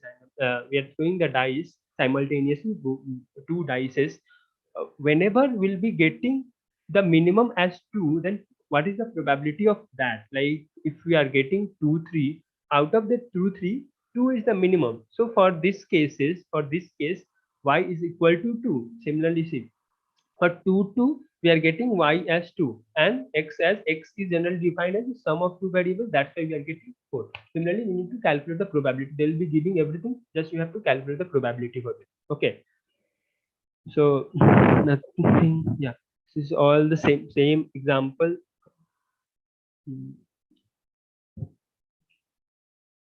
So here it's just the type of the random variable. The type of random variable is generally the discrete. If you are getting something, this is discrete and continuous. If you are able to count those values, whether those values are in rational, irrational, that doesn't matter. If you are able to count those values, that is discrete. And if you are not able to count, if the random variables are like this, if that values belongs to 1 to 2, means 1.1 1.2, all those values are belonging to that random variable, then this is continuous. And if we are having some fixed number of outcomes in between, then this is discrete. If x equals to 1.1, only this is given, then Okay. it's discrete now. Yeah, if they have given only 1.5, okay, that is the number of outcomes is only 1, okay, then this is discrete. The values is continuous. This 1.5 is continuous, but the random variable, whatever we have defined, is discrete. If we are having only one number, okay, if we are having like √2, √5, √7, okay, these three values only we are having. The random variable x is this three only, then it's discrete. Okay, because we are able to count this value, because we are having only three. Yeah.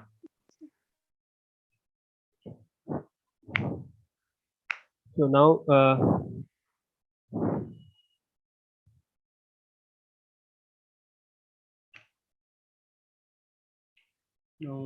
yeah, discrete and continuous has been discussed.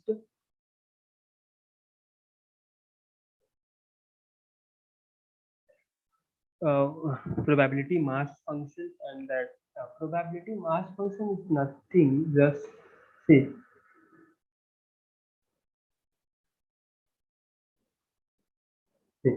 So probability mass function is nothing like, see, we have already defined the probability. We have already defined the random variable, okay, x. So for those, all those random variable x, for all those x will be having some values like xi. Okay, so for all xi, like for x is equal to xi, like one example we have like we have talked earlier that the summation of what if we are throwing two dice, if the summation is coming as 7, so here xi is 7. Okay, so that is if we are if we need to calculate the probability of all those xi's. Okay,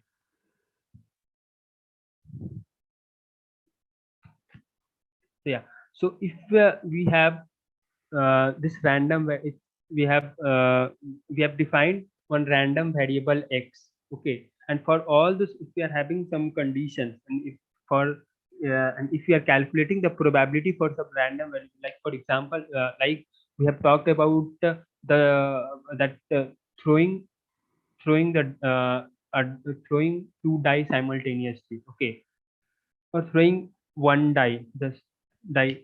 So here we have defined x as the x as the outcomes we are getting, outcomes we are getting while throwing the dice. Okay, so for x is equal to, we have already defined the random variable as x, and what is that x? X is the outcomes whatever we are getting while throwing the dice. So that outcome can be 1, 2, 3, 4, 5, 6. Okay, so the probability that that random variable equals to 1 will be equal to 1 upon 6. Okay, so similarly, for all those events, all those outcomes, we will be having the probability as 1 by 6. Some of the properties of that PMF, that the probability mass function, is that all those probability values should lie between 0 to 1 first. The second is the all the, if we are doing the summation of all this PMF, so it should be the summation of this P random variable x, this should come as 1. Okay, and all those values should be greater than 0, because we already know the probability can't be negative, and it should be less than 1. So it should be like p of x I should be 0 sorry 1 to 0.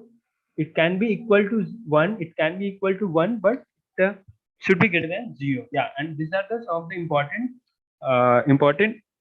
yeah properties of this PMF. So there can be some questions like they'll be giving the probability of, where they'll be defining the random variable x with some random experiments, and then they'll be asking the value, like they'll be defining the probability of different outcomes as like k, 5k, 6k square, something like that. And then you'll be asked, like for example, for x is equal to 1, this was the probability. For x is equal to 5, this was the probability, and x is equal to 6, this was the probability. And then they'll be asking what is the probability for x less than 6, something like that. Okay, so you should be able to solve this question. You can solve this question like, first you, from the first property, that the summation of all this property define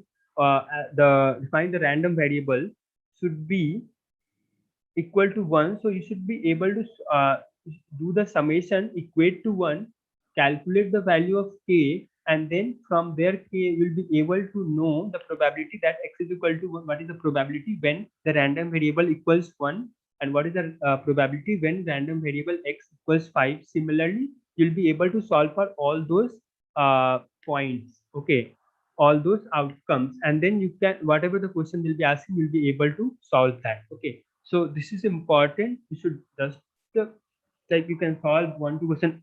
It's there in graded assignment and practice assignment also. So you should solve this one. There. So this is the first properties. Yeah, and we already talked. Yeah, the summation of this should be 1. This is not a PMF. They can ask regarding which of the following is a PMF, represent PMF. So this one generally doesn't represent PMF because the sum of these all is not 1. Here it's a negative value. That's why it's not a PMF.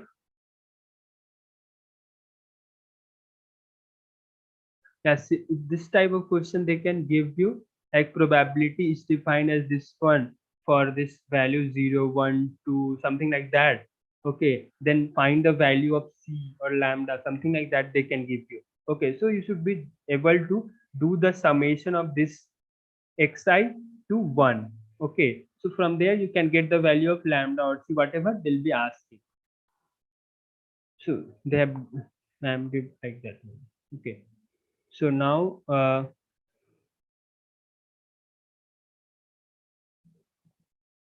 the graph, you all know how to plot this. So for the PMM, so everybody would be knowing how to plot this graph.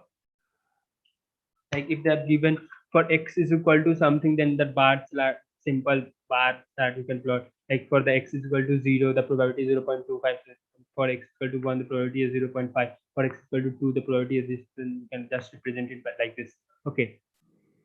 So now the CDF will come.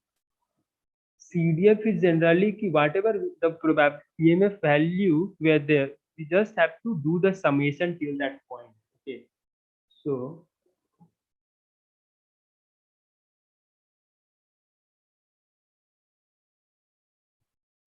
yeah,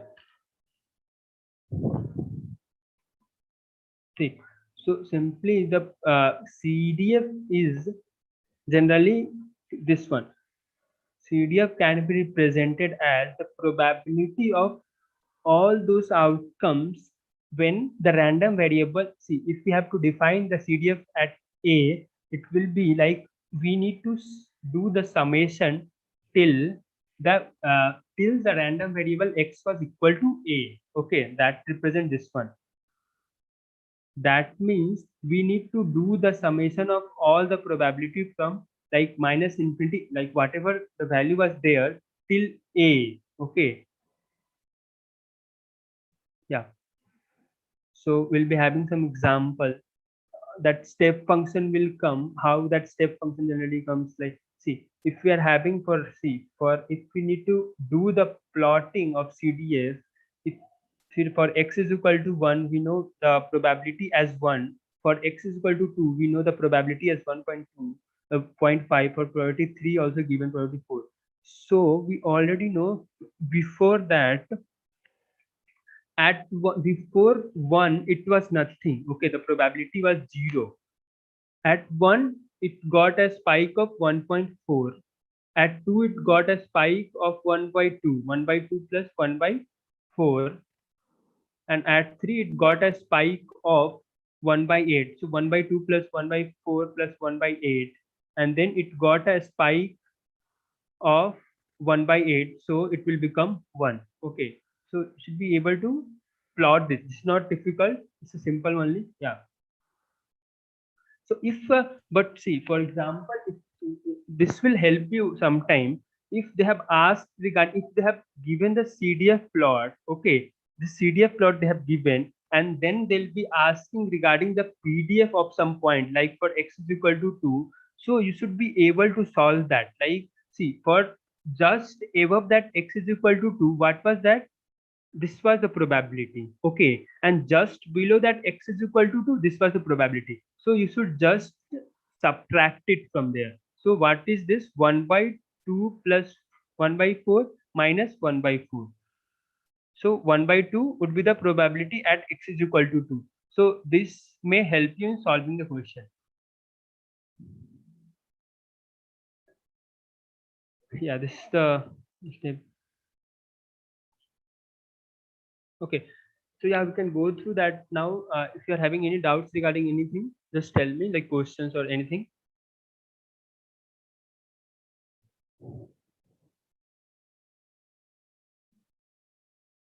Hello. No, sir, no doubt.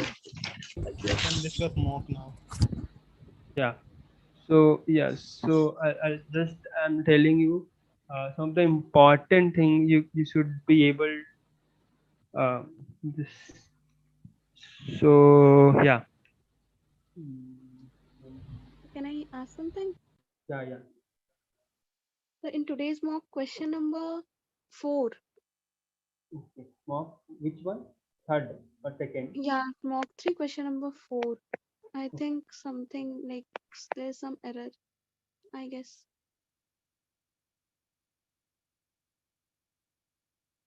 This one.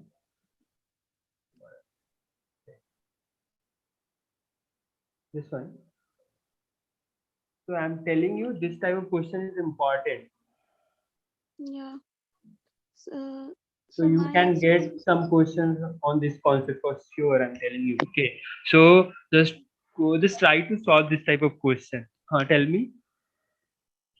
so my answer was coming as 0.5 instead of 0.6.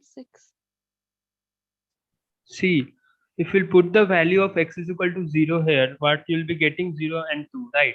So the break will be from 0 and the break will be at 0 or 2, right? Yes, yes. Yeah. So at 0, what is the probability? See, before 0 would be before 0 the probability would be 0, right? 0, yeah. Yeah. At y is equal to 0, what would be the probability? X is equal to that. This can be 0 when it should be 0 when x is equal to 0 or x is equal to 2 or x is equal to 3, right? So when x is equal to 3, when x was equal to 3, then the probability was 0.1. When x was equal to 2, then the probability was 0.1. And when x is equal to 3, then the probability is 0.4. So 0.4, 0.1 and 0.1, that is makes 0.6, right? So please pardon. Okay, I'll solve it again. How this type of question generally we solve? For see, how you'll be solving. You have given the x value, right? Range. Yes. So you should be able to calculate. Just put the value in all these x. You'll be getting y, where Yes, yes, yeah. where the new defined random variable will break. Okay. So whenever we are putting 0, 1, 2, we are getting 0 and 2. So this plot is getting that this plot is is breaking at 0 and 6, right? 0 and 2. Sorry, 0 and 2. Okay. Yeah, yeah. Yeah. So now we wrote the probability would be like y should be less than 0 and the 1 should be y should be 0 and between 2, and then it should be like greater than 2 because we are having the breakage at 0 and 2 now, right? And now we have to calculate what would be the probability. The CDF we have to calculate. CDF we need to calculate. So we need to calculate the CDF at when y is before that before y is less than 0, the probability was 0. When at now we need to calculate, because see what happened when less than 0 it was 0, when 0 there should be some spike, right, in CDF. Yeah. Okay. Yeah. So at y is equal to 0, so y is equal to 0, what we have x into x minus 2 into x minus 3, right? Yeah. So when this will be 0, when it can be 0 when x is equal to 0 or x is equal to 2 or x is equal to 3, right? Yes. Okay. So for x is equal to 0, what was the probability? 0.1. Yes. So that is similar to probability of x is equal to 0 plus probability of x is equal to 2 plus probability of x is equal to 3, right? Okay. And Yes. then probability at random variable x is equal to 0, we were having the value as 0.1, then 0.1, and for this x is equal to 3, we are having 0.4. So that's why we got 0.6. Okay. Yeah. So you should practice two questions are also there. Just go and practice that question also. You'll be able to solve the question, because this type of question will come because there is not that much of concept in week 9. So this question is pretty important. And sir, what about y equals 2? Like, Yeah. So for y is equal to, what was that? 2. If we put x equals 1, then we'll get y equals 2. Yeah. So for probability, x is equal to y is equal to 2, right? So how we can get x into x minus 2 into x minus 3? So X equals 1. x equals 1. That will make it 1, and that will make it minus 1, and that will make it minus 2, right? So when x is equal to 1, when the value of x is equal to 1, we are getting 0.4. So now 0.6 was already there. So we'll, in CDF, what we did, we'll add this one. So there should be, we were having a spike as 0.6. Now we'll get the spike at 2. So we'll get the spike at a spike of 0.4. So we'll be having 1 from 2 to infinite. It should be 1, right? Got Not it? getting it. Okay, wait.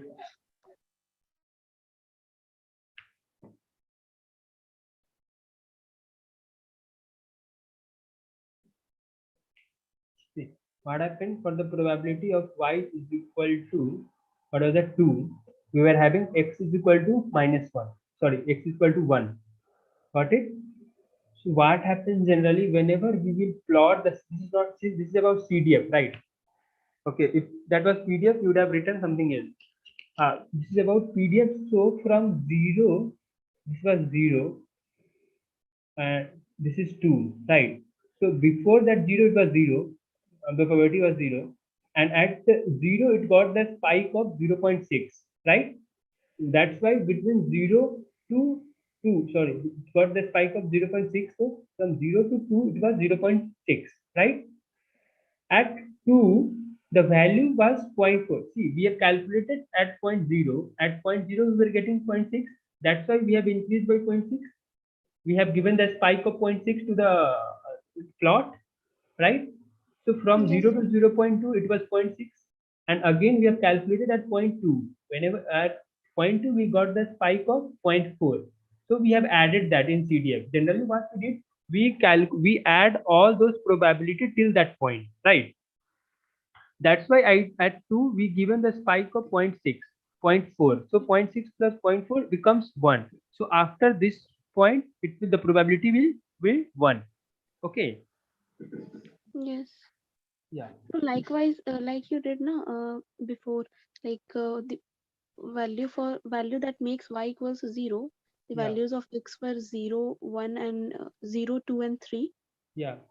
So likewise, mathematically, I want to calculate, not by the graph. How will I do that for y between 0 and 2? That's what I am asking. See, what happened? We are calculating the probability as x is equal to 0, right? Yes. And this is PDF for y. This is not Yes. CDF. Okay. Yes. So what will happen? We have calculated as 0.6. This was there, na, probability of y is equal to 0 when the y will be 0 when x is equal to 0, plus when x is 2, and when x is 3. Yes. Got it? So for x is equal to 0, we were having 0.1. For x is equal to 2, we were having 0.1. And for x is equal to 3, we are having 0.4. Okay. So we got 0.6. The PDF at y is equal to 0. Right? Yes. Yeah. So but what happens in CDF? We generally add, if we have to see what happens in this PDF, but when we have to convert that into CDF, we then simply add all the probability before that point. So Yeah. before 0 till 0 there was nothing, but at 0 we got 0.6. That's why we added 0.6. So probability till next interval becomes 0.6.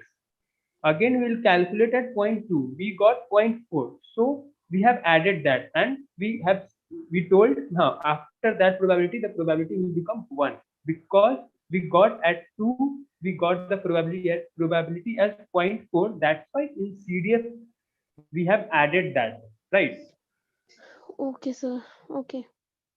Yeah. So whenever this type of question will come, first calculate the range from here, the y value, this y value, okay, and then after calculating after you got you get the interval, just see where you'll be getting those interval value, like for 0 you like thought where this value will become 0 for, like for y is equal to 0, for all those intervals you'll be putting, like y is equal to 0 you'll be putting, and y is equal to 2 you'll be putting. After putting this x value, you'll be getting the range for y, range of y, and that range of y you'll be equating to that equation. Y will be doing just to know the probability value.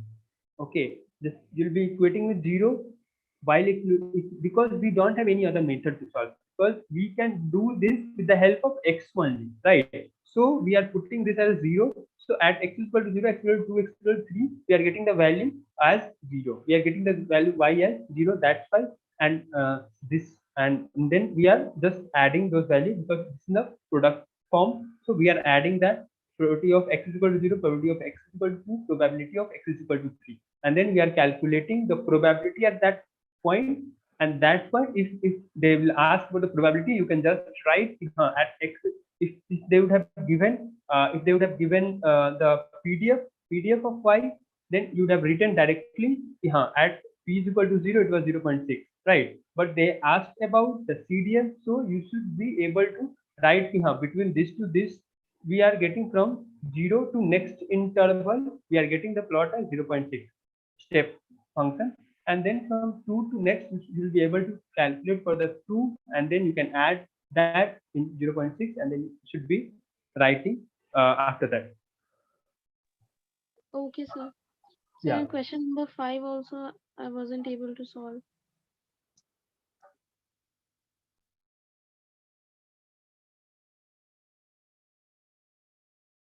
See, this type of question is also, one of the question will be like this, okay, and one of the question will be like this.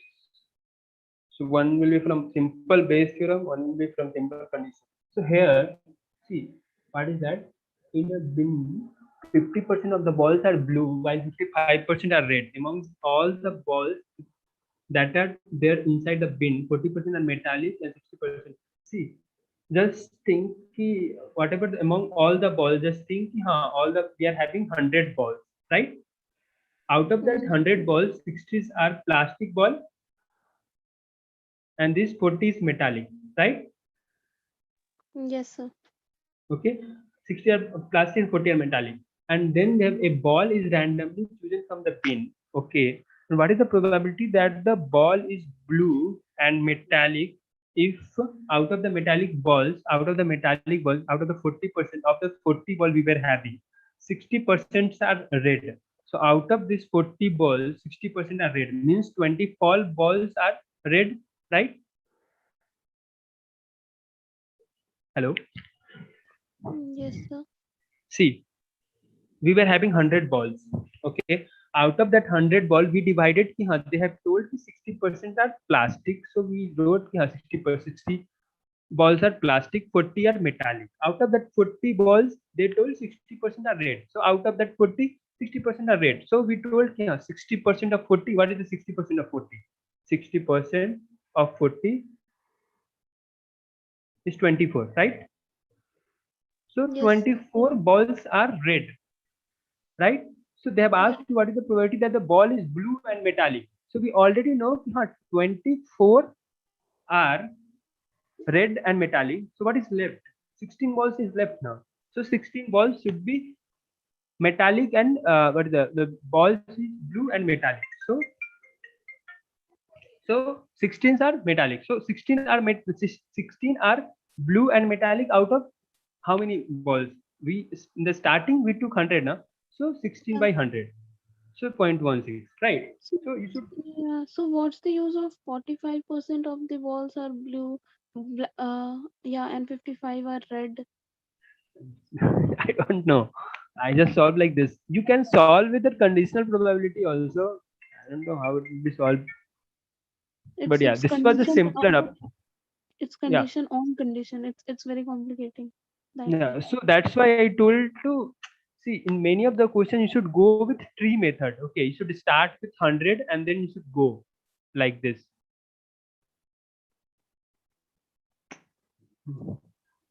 See, I'll try to solve it. You got this right? Yeah, the way you explain, I got that. Yeah. So whenever you'll get the question like this, just try to solve like this only. Like I in that base theorem also I told, yeah, you should be able to you should be able to know what I have to write in the numerator and what I have to write in the denominator. Okay. Yeah. So you should So be in able to question number solve. 8, Sir,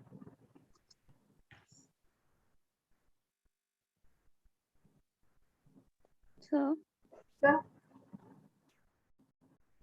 Yeah, hello. Yes, sir. I have a doubt in this question 5 only. Can I ask? Yeah, yeah. Yeah, sir. I am doubtful in this place, sir. Till getting 16 is okay. Like the 16 are the number of metallic balls which are blue in color. Okay, sir. Then how did you determine that it should be 16 divided by 100? Because I was doing like 16 divided by 40. So exactly. yeah, Exactly. how to get that? Because is it the metallic blue ball out of the total 100 balls, or it is the metallic blue ball from all the metallic balls? So how to understand that, sir, by reading the question? When I was just now, I not now, like before the class only, I saw this question. How I approach, mostly I do like this only, like most of the questions. Sir, but how to understand that it is from the total sample space, or it is from only the specified one on which we have put the condition upon? So how to distinguish between these two? Because by reading the question, it gets very confusing to understand. And like as I am facing the problem, someone else is also facing. So Yeah, I yeah. think it is a recurring problem. So how to overcome this, sir? See, how see you can take this question a percentage question also. Like I took this question as a percentage question. I started with I just took 100 balls are there in this bin, and in this 100 balls 40 are metallic, right? Okay, and then 60 are plastic balls. Okay, there can be out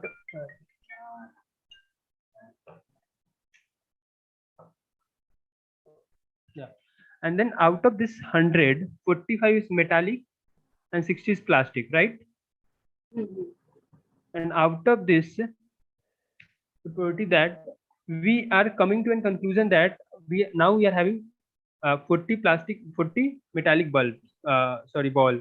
Bin, what is that? Ball or whatever it is. Ball. And ball. And the probability that the ball is blue and metallic. If out of the metal, 60% out of this are red. Yes, sir. But the doubt is like how to take the sample space while finding the probability. Is it the total 100 or it is the conditioned sample space we have to take? How to understand that by reading the question? If you will take 100, we can draw a contingency table here, I think. Yeah, contingency table Yes, also is useful. And telling if you will take 100, then at the end, whatever you'll be getting, you can just divide with by 100, right? To get the probability. If you will take x, then you have to divide it by x, right? Why I took 100 every time? If you will take 100 now, it will be very, because in the question also they have given in the form of percentage. Sometimes they will give in form of percentage or some in the probability. So it would be very simple to convert those percentage into probability, right? That's why I took 100 balls. There are the solution of this question. I'll wait. I'll check with that conditional or something like that. I'll check once. Sir, here you are saying that as all the things are given in form of percentage, so it is understood that the sample space is over 100. That's why we should divide it by. Yeah. Oh. See, here also with this help of, I don't know how they have solved, but with all those taking the events and on taking all those events, they haven't used this 45 and 55 anywhere. So that was just to make you confused. See, they have taken probability B, D, everything they have taken, but in what they did, they just calculated the 40% of 40, right? What we did. They did not. They did the similar thing. They have just calculated 40% of 40 and they come to the conclusion is 16 ball. Like we come to the conclusion is 16 ball.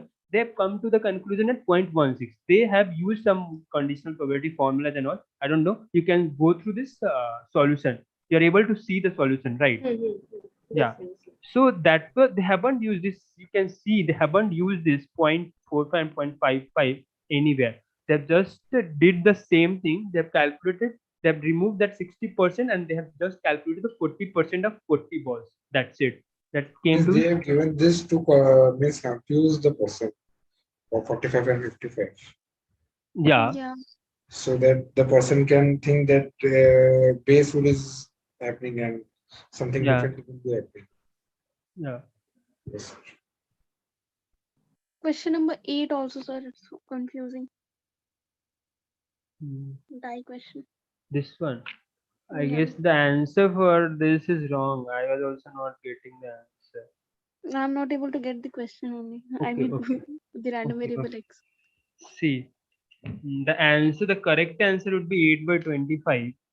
Okay. Yes.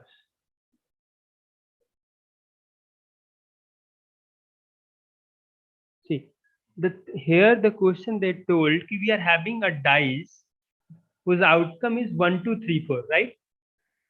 Yeah. And whenever we are throwing, and all the four outcomes are equally likely. Like the probability is 1 by 4, 1 by 4, 1. No. Sorry. From 1 to 3, they are equally likely. For this, and this is k. Just for example, and for the probability that the outcome should come as 4 is 2k, right?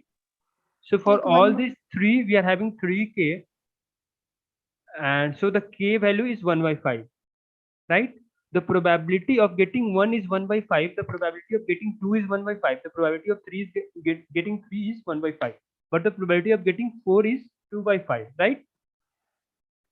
Have you got till here? No, Yes. I was doing like probability of getting 1 is 1 by 4, 2 is 1 by 4, 3 is 1 by 4, and 4 is 2 times 1 by 4, like 1 But by it 2. won't. No. But by this But you won't get one. yeah, the one thing is the properties of probability is all the probabilities should equal to 1 now. So Okay. in your term 1 by 4 plus 1 by 4 plus 1 by 4 plus 2 by 4, it crossed 1, it became 5 by 4. The probability, the sum of all the probability of all the event can't be greater than 1, right? It is 1.25. So how you should solve, every time you will get this type of question, if they are telling how the probability of some event is double of something or triple of something, so just take as x, right? So for getting 1 was x, for getting 2 was x, for getting 3 was x, and for getting 4 was double of this one, so 2x, right? 2x. So 1, so x is equal to 1 by 5 we got, right? Yes, sir. Now they are telling whenever you will get even number, so whenever you are getting even number, you'll be getting the same point. Like if you are getting 2 and if you are getting 4, so you are just getting the same as, like you are getting 2 and 4 points. But whenever you are getting the even number like 1 and 3, Odd numbers. yeah, sorry, whenever you are getting the odd number, you'll be subtracting 1 from this, right? So the outcome, the points you'll be getting as 0 and 2, right? Yes. Now they're asking, they are just defining one thing, x is the summation you are getting from this. Whenever you are throwing the dice, you are getting x, they have defined as some random variable, and they have told a random variable generally belongs to the sum of score you are obtaining. Okay, and they have told what should you then tell me what is the probability that when x is equal to 6. So how come we can get x is equal to 6? So one way we can get is, we can get if we are getting 2 and this 4, right? So even 2 and 4 even, right? One way is this one. Another way we can get this 2 and this 4, right?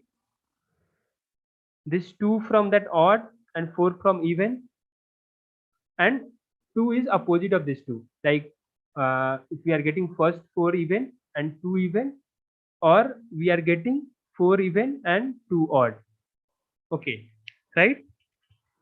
So we are having like we are having this much of the like what we can say, mm, this four in the like in this 4 condition we'll be getting x is equal to 6, right? So now we need to calculate the probability for each situation. For this situation, what would be the probability for getting 2 even? What is the probability? 1/5, right? And for getting 4 as even, the probability was 2/5, right? So similarly, we'll be doing for 4 even, 2 even. So that will be 2/5 into 1/5. So that is 2/25. And similarly for this and this. So we are getting 2/25 into 1, 2, 3, 4. So 4. That is 8/25. We'll get answer. This answer is incorrect. I didn't understand from the point where you took x equals 2e, 4e, 4e, 2e. Okay. I was Okay. about to take like what I understood. I was about to take like 1, 2, like the dice thrown twice, Yeah, right? yeah, yeah. See, see, whenever we are getting even, what is that even? We can get 2, 4, right? Yeah. And from that odd, we can get what? 1, 3. 1, 3. Yes. But the point will be getting 0, 2. Yes. Okay. So from this, just forget this one now. Because 2, 4 whenever we and are, 0, 2. yeah, we are having this. And now we have to get the sum as 6, right? To get the sum as 6, how we can get the sum? Either we can get 2 from this even and 4 from that even itself, or 4 even, 2 even. 4 even means we are getting this 2, right? I am just writing. 2e means we are getting 2 from here, this even, and from 4 from this even. Because we have to, that sum should be equal to 6, right? You got this till now? Yes, sir. So, but the die is tossed twice now. So, Yeah.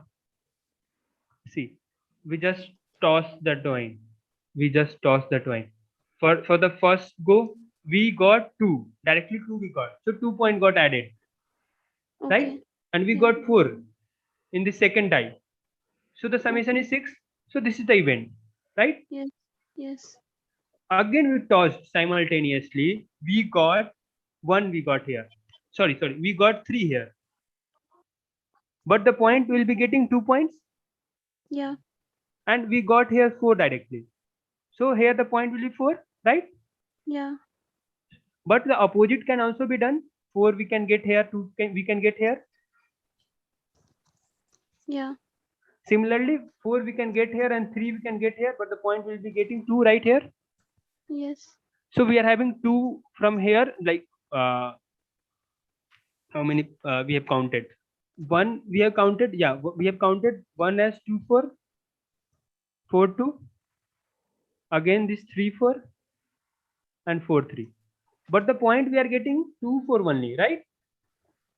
Okay. Yes. Because whenever we are getting odd number, it gets subtracted with 1. Like the point we are getting as, if we are getting 3, then the point will be getting as 2, because whenever we are getting odd number, we are subtracting with 1. Yes.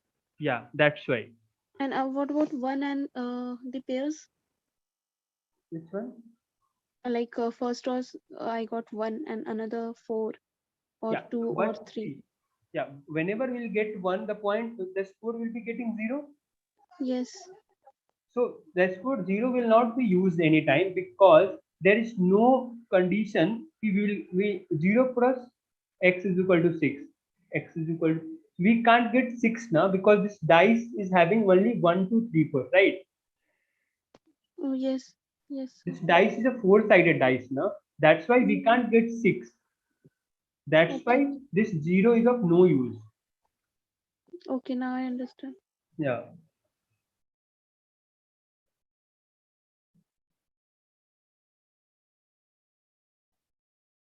But sir, here total outcomes will be 4 by 4, 16, no? Total outcome. I mean, the die is thrown thrice, so 4 by 4, it will be 16, right? So how that 25 has come? See, 20. See, we are having 2, 4. I'm telling about the favorable outcome. 4, 2. This is for the even. This is even. Now we are having 2 odd, 4 even, or 4, 2. That is 4 even. So this is what this point we got when we got 3 as a result. But we subtracted 1 and then we got the point as 2. 2 point we got, but on the dice we got 3 as outcome, right? So now we have to add all those probability when what is the probability that we'll get 2, 4 as outcome. So see, remember what we used to do if we have to get as 2, 5 in the normal die example. What we were doing, 1 by 6 into 1 by 6 is the probability of getting 2, 5, and that was also you can tell as 2, 5 is 1 out of 6, 36. That's why we were getting 1 upon 36 as a favorable condition. 2 like 2, 5, 1 comma 1 to 6 comma 1 till 6 comma 6. This 2 comma 5 should be somewhere here, and we are having only one favorable outcome. So what is the probability of getting 2, 5? That is 1 upon 36, right? That can be also written as 1 upon 6 into 1 upon 6. But here, Yes, sir. yeah, but here the probability of getting each of the outcomes is not equal. We already given in the question, for the probability of getting 1 is equal to probability of getting 2 is equal to probability of getting 3 is equal to twice the probability of getting 4 is twice that of probability of getting 1, right? So that's why we took k, and this for this k 2k, and we already know the summation of this should be 1. The probability summation of all the probability of all the events should be equal to 1. That's why we got k is equal to 1, 5 on 1 upon 5. That means the probability of getting only 2 is 1 by 5. Probability of getting only 1 is 1 upon 5. Similarly, for probability of getting 3 is also 1 upon 5. Or similarly, for the probability of getting 4 is equal to 2 upon 5. Because they have given the probability of getting 4 is twice that of probability of getting of 1, 2, 3. Okay. So for probability of calculating when we are getting 2 comma 4, that is 1 upon 5 into probability of getting, what is the probability of getting 4? 2 upon 5. So that is 2 upon 25. So similarly for this 2 upon 25, similarly for this 2 upon 25, similarly for this, that is 8 upon 25 is the final answer. Now you got, or should I like? Yeah. Okay. Yeah. Thank you. So yeah. So I'm telling you, see some of the important. Where is this? So that ninth chapter, ninth week, revise it properly because the concepts are not that difficult and you can solve all those questions. If there are 4-5 questions, you can solve for sure all those 4-5 questions. Okay, so revise this. If you are having any doubt in 9, just ask me here. Okay, or you can ask in the Discord form also, and you can WhatsApp me also. WhatsApp me or mail me, anything. Okay, anything is fine before that exam. Okay, so that you'll be able to solve those questions. So I'm telling you, from week 9, 4-5 questions will be there. You'll be able to solve all those 4-5 questions. So all those questions will be like, which of the following is the example of PDF? Convert that PDF into CDF. Which of the following is correct about the properties of PDF? Okay, you'll be giving some. Will be given like x is equal to x minus 1 into x minus 2, and you need to convert that random variable x into random variable y. This type of question will be coming. Okay, so you'll be able to solve this question. That is what I'm telling. So week 9 you should make, you should revise it 2 or 3 times so that you'll be able to solve all those questions. And if you are having any doubt, just WhatsApp me or write it on the discourse forum. We are like, will be able to solve your doubts as soon as possible. Like as your exam is on 11, you'll be able to solve all those questions. Okay. So I'm sitting every time a whole day on the discourse forum. If you will like write the question at any time, we'll be solving that question. Okay. So from week 9.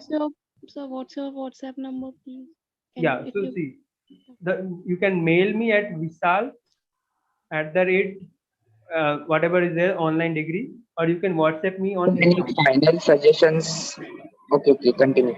Yeah. So you can WhatsApp me anytime. Okay, before that exam, we'll be able to solve this. And or you can mail me, or you can write in the discourse forum. Will be available every time. We'll be solving your doubts. Okay. Sir, can you give your WhatsApp number? Yeah, this one, 9915323138. Okay. Sir, actually, I'm having problem in law of total probability. Means we are that were taught before base rule. Okay. So, yeah. So 1 second, I'll tell you. Yes, sir. No Week problem. 9 has been done. You should be able to solve this question. We'll be able to solve all those 4-5 questions. I'll tell you. I already told you also. These are the questions will be coming for sure. These are the only questions, because there's no other question that can come from week 9. Okay. Then. Sir, can you upload the practice assignment question solutions for week 9? Okay, today we'll be doing for sure. Okay, practice or anything else? Practice assignment. Okay, practice assignment will be for week 9. Okay, sir. Yeah. Sir, any final suggestions from your end so that? Yeah, I'm telling you. Like, see, week 9, I already told week 9 you'll be able to solve all the questions. It will revise it. Okay. Week 8. See, I told you that 1 or 2 questions will be from that conditional probability. Those will be very simple. Okay. 1-2 question will one question will be there from Bayes theorem, and rest all the question, the probability question will be the mixed up of 9th and 8th week. That will not be difficult, because whenever we are using the concept of 9th week, that question will become simple only. That question will be like, we are defining some random variable x, okay, something, and then you need to calculate for that x is equal to 5, 6, 7, 8, 9, 10, something like that. Okay, and the calculation this time will not be that difficult, so you'll be able to solve this question, right? And from week 8 the question will be very simple. So only you need to, that from week 9 only 1-2 questions will be there. That would be not pretty difficult, but yeah, you will be able to solve from 9th and week 8. From week 9th and 7th, all those questions will be simple only. So you'll be able to solve. And yeah, and those and this all thing NCR, how 1 or 2 question can come from some permutation and combination, right? Simple one, not that permutation combination, that simple one. Yeah, just you need to they'll be giving some NCR is equal to NCR plus NCR minus 1, something like that, equal to this, calculate the value of N or R, something like that. So those you'll be able to solve. Okay, so just go through that also. Some 1-2 formulas are there, just go through that. That's it. Yeah, mock has like had this one type of question. Yeah. So mock the factorization part took a lot of time, like how to break that. In that mock, it was given 9C8 plus 9C5. C7. 9C7 plus 9C8 minus 9C4 minus 9C5 equals 0. No, that like 7, something else would be there. So you can just equate with that. So you already know, like, if NCR plus is equal to some NC N minus something like that happened. That question was based on those concept only, right? In exam, we can put value of N. Yeah, if they haven't given, if that is NAT, then what do you do? Then we have to solve. See, but the question will not be. I've seen the question that is not that difficult, simple. This time the questions are very simple, so you'll be able to solve that question. If they have given this type of equations also, So in the hint or something they have given the NCR value is this one, something like that. So it's simple only. Sir, can you repeat your email ID and WhatsApp number, please? Yeah. I'll write it once again. Vishal @online degree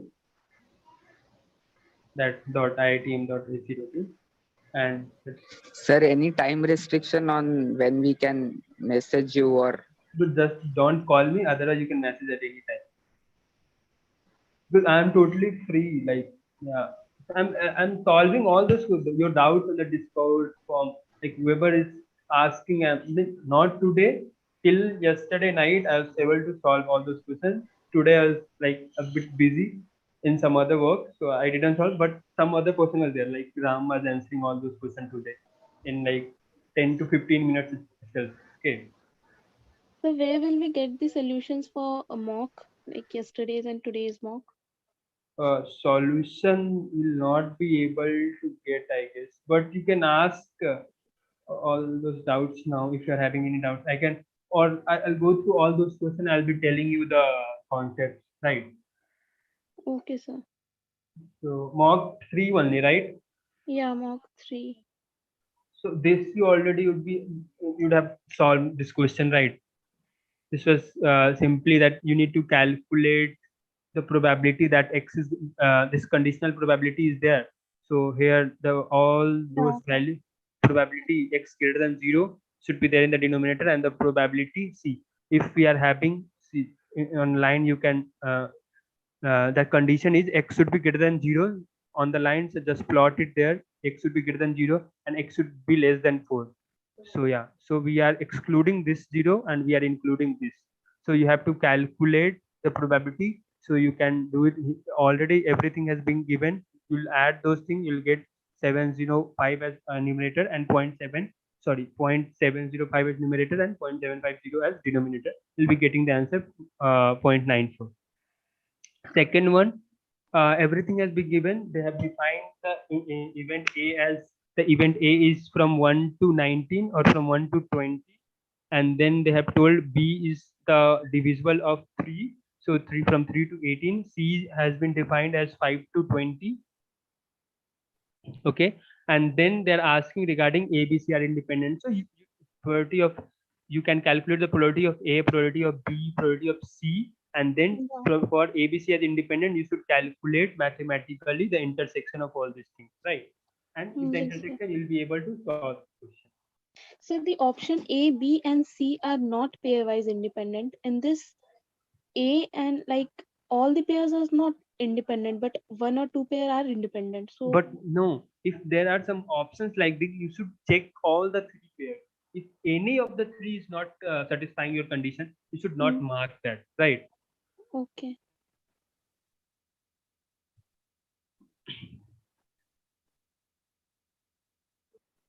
One second.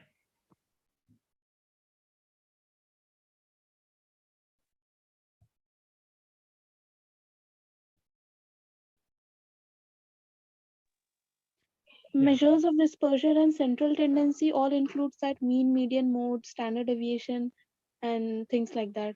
Yeah. So maximum one question is there, max to max. Okay. Or there will be some concepts. There will be some of the concepts that will be involving in that, but not that major things will be there. Like there will be some basic question will be there that you'll have revised some, like even 2 months back also. You'll be able to recall that. If there are some questions, you'll be able to recall. Yeah. So that won't be that difficult. If 1 and 2 questions are there, you'll be able to solve that. I guarantee. Okay. So fourth question you already know. So that is very important. Yeah, already I've given everything. So yeah. What was that? Somebody else said.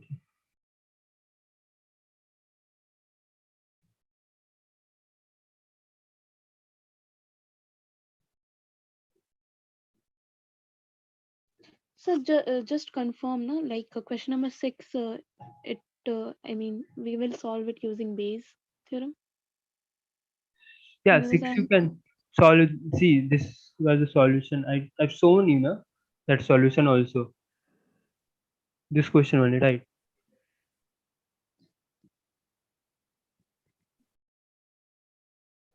This one, machine learning detect this, something like that, no?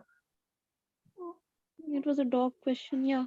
Machine Yeah. learning. Yeah. Yeah, machine learning detects whether the given image of a dog, or it is found that the dog given image of the dog. I don't know. Yeah. On the other hand, the image is actually. So what is that? What you have to calculate? The machine learning predicts what is the probability that it is actually a dog. So one thing you can do, you can take the screenshot of the solution if you are able to, or I will put it in the discourse, right? The solution. Is it fine Yes, for sir. this question? Okay. Because we don't have the solution of all those questions now, so that's why we can't upload it, right? We can solve it right now, but we can't upload it. Okay, sir. Yeah.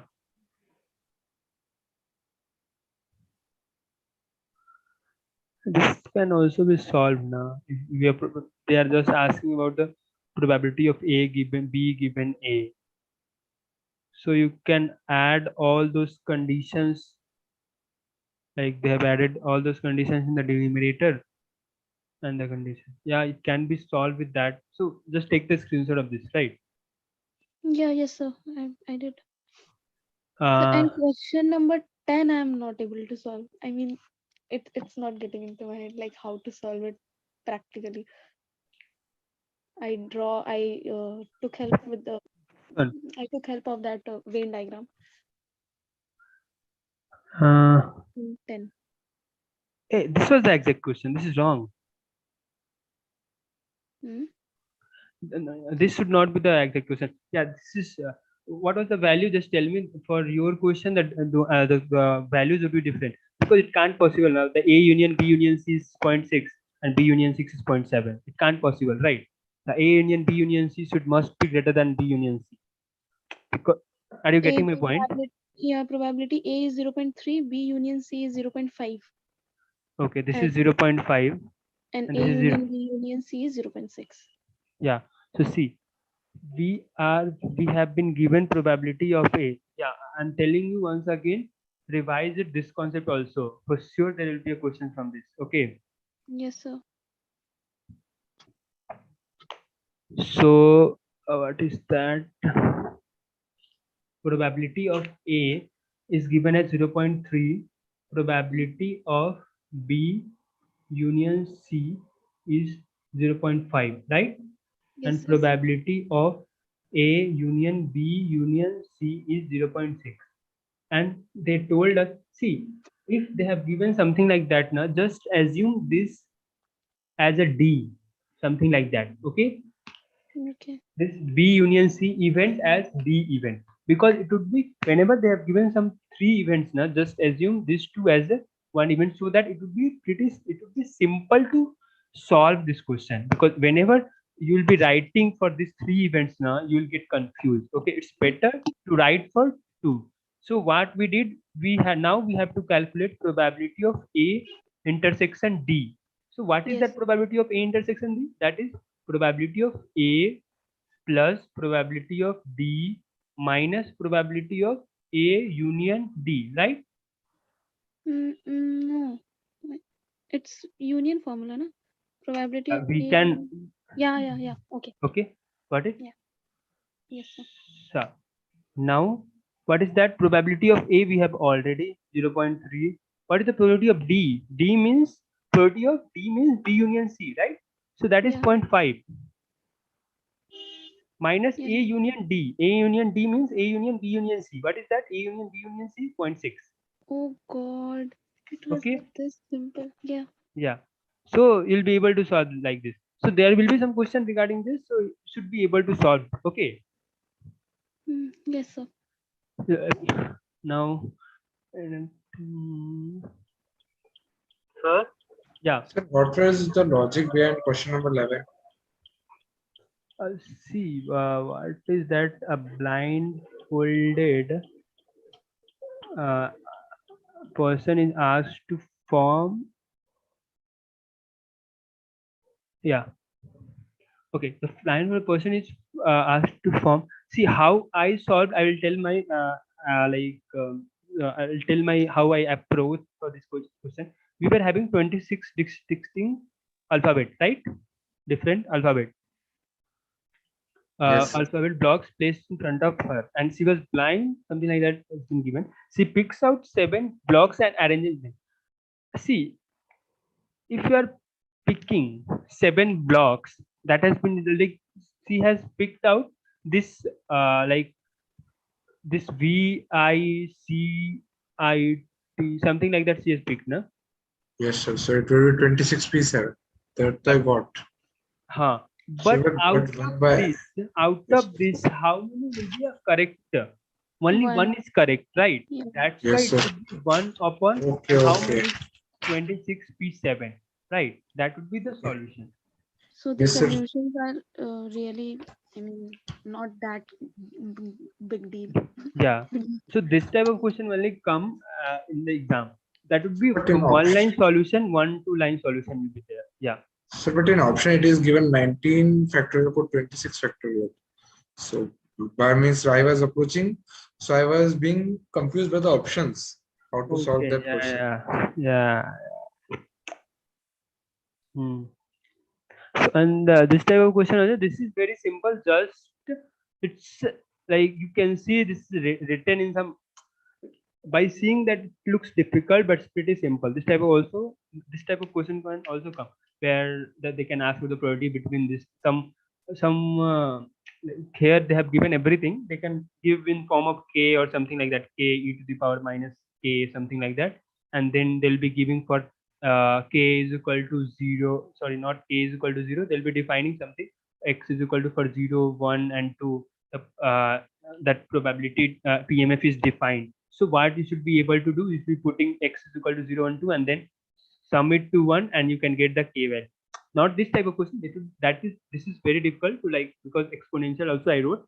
So that, but there they'll be giving like k square, k q, something like that, from where you will be able to solve the k very easily. Okay, got it.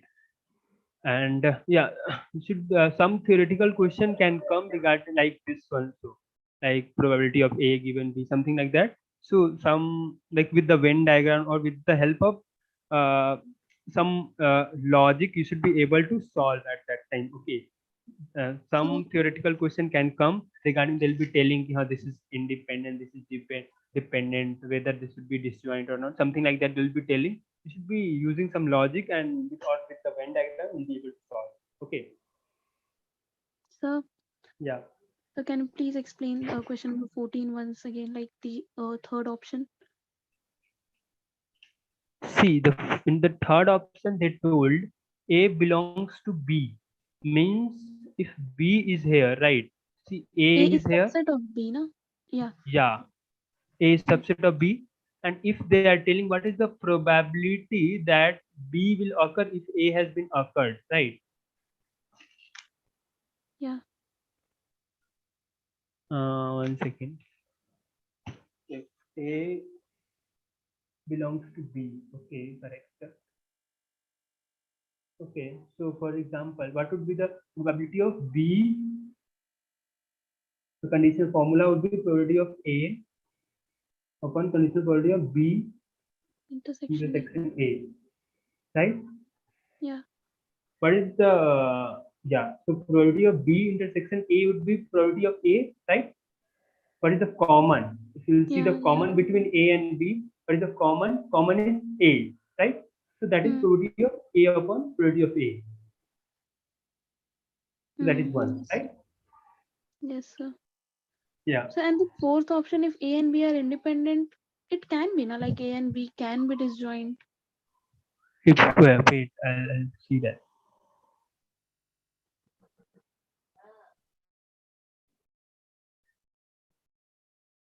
Okay. If A and B are independent, means A intersection B is probability of A into probability of B, right? Yes, sir. Then it can't be disjoint. then see for disjoint, what happened? For disjoint, this should be 5, right? Yeah. But here we are getting some value, right? Yeah. Yeah. That's why. Oh yeah, my mistaken. Like somebody asked me regarding this. I think so. At that time, I told him some wrong statement. Like these both cannot occur simultaneously, no? Yeah. So see what this is what happens whenever you will just see the question or somebody has told, at that time you can't think of all those conditions. But here, when you will write the mathematical term and mathematical equation, then you'll be able to see whether that Yeah. should be independent or whether. Okay, so every time you Yeah. should write the mathematical equation and then try to solve that.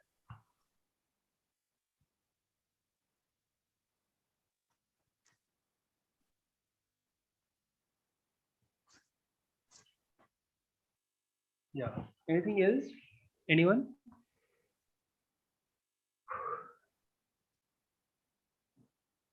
Sir, there will be more mock given now. What? More mocks will be given. Now you want more questions? Yes, sir, after this. This I don't think so. There will be more mock. You are just writing mock 3 or mock sorry, quiz 3 or quiz 2 also. I'm writing only quiz 3. Okay, so okay, then what So we can do? this is basically our fear after after taking those quizzes. Like please give us more questions. There will be one more session, right, on Saturday? Yeah, one more session is there. No, two more sessions are there, I guess. One is for qualifier and one is again open session on Saturday. So Yes, you will be sir. conducting that. It's around 3 p.m. On Saturday. The timing, 1 second. Yes, sir. Yes, sir. I have checked. Yeah, open session is from 3 to 5 Saturday. Okay. Yeah, so that will be from 3 to 5, I guess. I'm not sure. I need to see that calendar once. Then only I'll be able to tell. So you will be conducting it. That I don't know. One I guess will be taken by Mayur and one maybe me or Ram, either of two on the Saturday. Tomorrow's session will be taken by Mayur, and the session that is on the Saturday, that most probably I'll be taking or Ram will be taking. So that I'm not sure. Yeah. So more question would be given or any other source if you would suggest for more question. More questions you want? Yes, sir. This much question. So what I can give you, okay, I'll try to base rule and means we create concept more question are required. Okay, so you solve that graded and practice assignment. See, in the practice and graded, some of the questions are pretty difficult, that I know. So those type of questions will not come. Okay, that I'm making it clear. So there are some questions in practice assignment that the solution was pretty lengthy and very like bekar type of questions are there. Yeah, those type of questions will not come. Yeah. Okay, sir. Sir means sometimes Practice the question. Generally, yeah, the practice assignment generally we make difficult so that you'll be comfortable in the exams and all. Right. Yes, sir. So Yes, sir. yeah. But most of the graded, like week 9 graded, are not that difficult. Simple only, right? Yes, sir. Sir, because like in base rule and law of total probability and that multiplication theorem, like this type of questions are means difficult, we can say. Yeah, it's very difficult. If the question is straightforward, if you have seen the question, like the question is like the factory or something like that, you need to just find the defective products and all, then you'll be able to solve. If some Yes, new question generally comes, everyone, not even you, anyone can be like, will be in the dilemma. Because see, for the permutation, PNC and probability are like very, you can approach with so many like there are so many methods to approach, and whoever has yes, made the question will be able to know what he has asked. Okay, that is the one of the most difficult thing in PNC and probability. Probability to at least most of the part is okay, simple. Only that base theorem and that conditional is bit difficult. Yes, sir. And whoever is asking the question will be knowing what I've asked. If there is some of the grammatical mistake or some English mistake, it will be very difficult for the student or whoever is solving the question. It will be very difficult to solve that question. That same happens in PNC also. If something has like if something like goes wrong in the English mistake or some grammatical mistake, and again the question will be very different, right? Yes, sir. Sir, Yeah. like in exam, in probability, we can solve the question by just a guess. It would be between 0 and 1. Yeah. So means there are means maximum 10 options would be there, and if they ask then 100 and 1000, then it will be difficult. But in PNC, means anything could be the answer. We even can't predict. quiz 2, I only made the question. Those are pretty simple.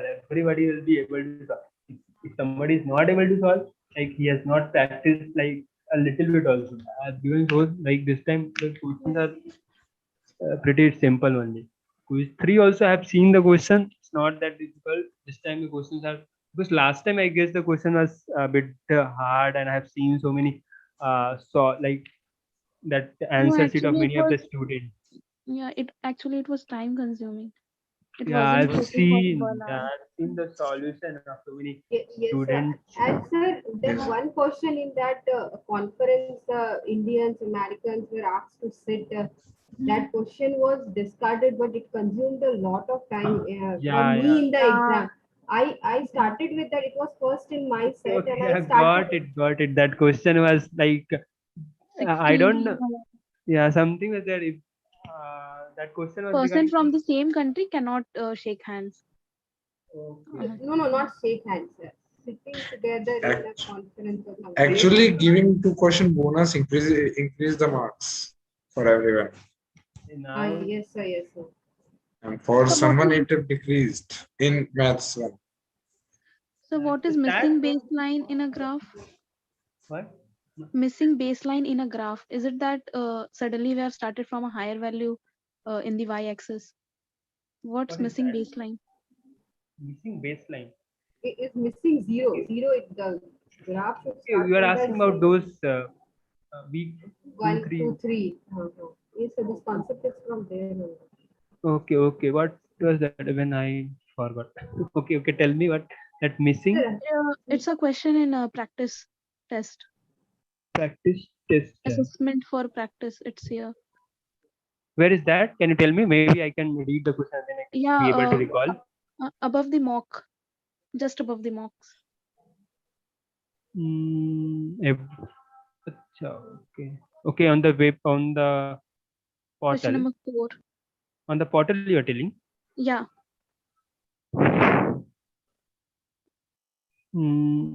Here, which one? It supplementary content and then assessment for practice. Okay. Practice test. I guess. Practice This one. test and then assessment for practice. Yeah.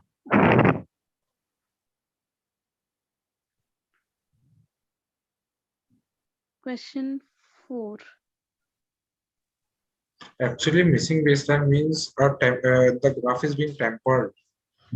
Yeah, generally what happened, missing baseline means that the it has been started from not from zero, but It has been, something else. yes, sir. Started from 7, something like that, like some x value, right? So that is missing x value. So every plot should start from zero. Okay, if that is not starting from zero, that is generally missing that value, y value, or that is Okay. right. So question number 5 has missing baseline, but how come it's manipulated y-axis? Okay. The difference is pretty like it's equal 30. So,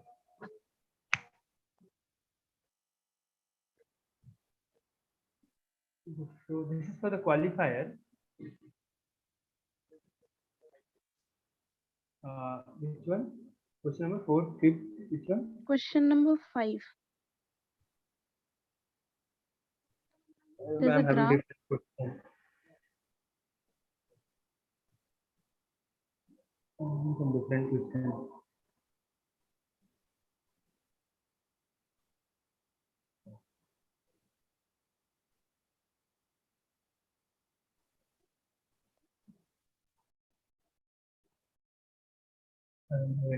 Okay, I'll check it once. What to do? Okay, but how can I check? I don't have the question also. One thing you can do. Can I add something? Like, Yeah. yes, sir, actually, in most of the questions, when there is written that it's a manipulated y-axis, in that they don't highlight the break we are having while making a shift from a lower value to a higher value. So it doesn't have that break, sir, that zigzag we Okay. do. So in that thing, mostly it is a manipulated y-axis. Like on the previous questions we have done, it is like You are telling if there is no that if there is a random gap between two values, then that is manipulated. and that is not shown by that zigzag z there, or yes, or like that those Yeah, two this one. parallel lines. Then it becomes a Oh. manipulated y-axis. Oh, okay. Yeah, somebody has told missing is that we have discussed. Manipulated baseline means if they have not mentioned something like this now, then yeah, if they have Yeah. mentioned this like And there is an abrupt increase in the value which is not as per the scale we are going. yeah, that scaling should, if the Ah. scaling is not correct, if the that whatever the division we are doing, that is not correct. Yeah. From Yes. 1 8 they have mentioned like 1 to 2 and abruptly they have increased like 10. Then And this without time. mentioning that break there, then it becomes a Yeah. manipulated value. Okay. Yeah, I got it. Yeah. Anything else like you can ask? It was pretty, yeah. So in the starting, somebody is asked regarding that independent and all. So after seeing the question, we came to conclusion, right? So I don't know what he has asked at that time. Whatever came in my mind, I told. But that was also correct. He was asking regarding that if two events are mutually exclusive, then it should be independent. Something he has asked. In the end, we have saw that question. Then we came to conclusion.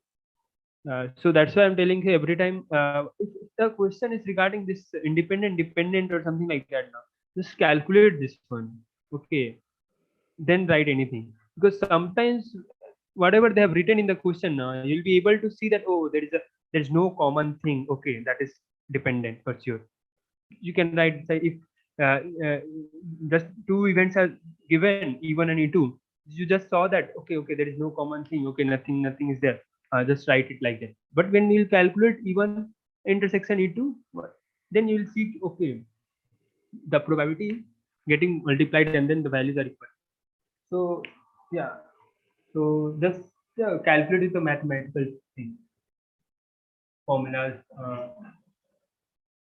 Mock. So nobody is from mock 2, na? We need not to discuss mock 2, right?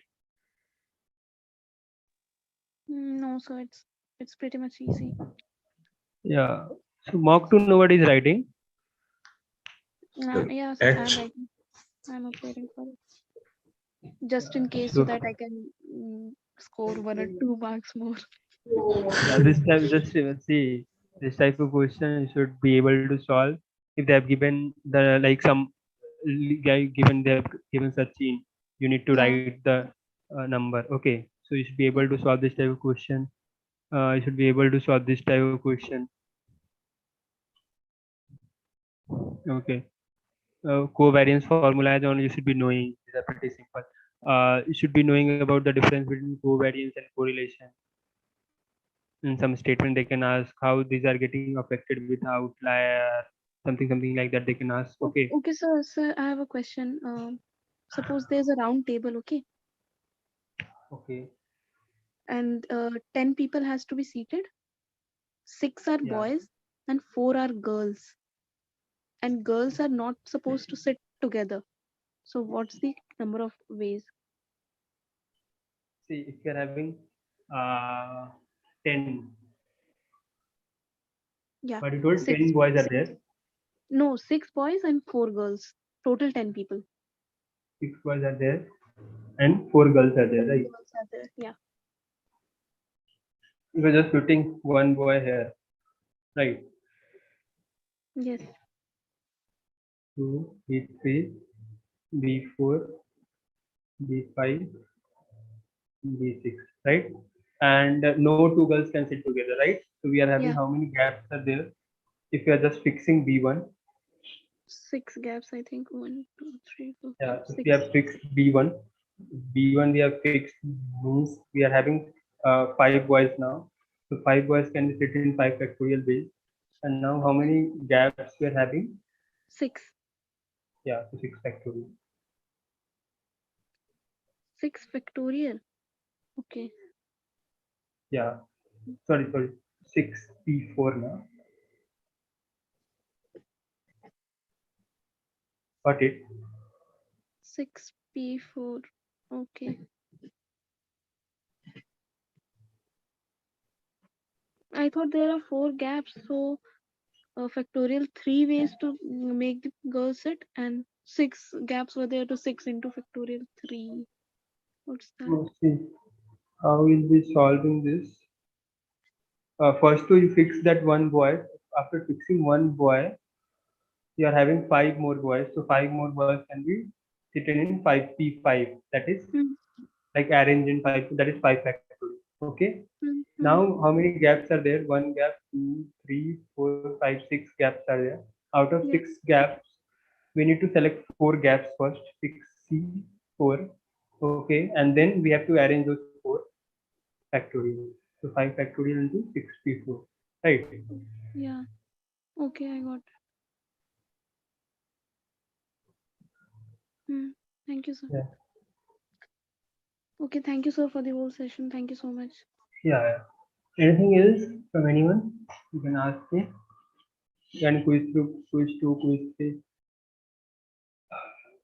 Yeah, this one somebody was asking wrong. Yeah, they have written incorrectly. Because the summation is not coming as 100. Yeah, yeah. This is wrong. The question, the data is misleading, no? Yeah, the data is misleading. Anyone else? Just ask me if you're having any doubts. So I was telling you about this. Yeah. So see, this type of data can come and they'll be asking some basic things. Okay. Then what is that?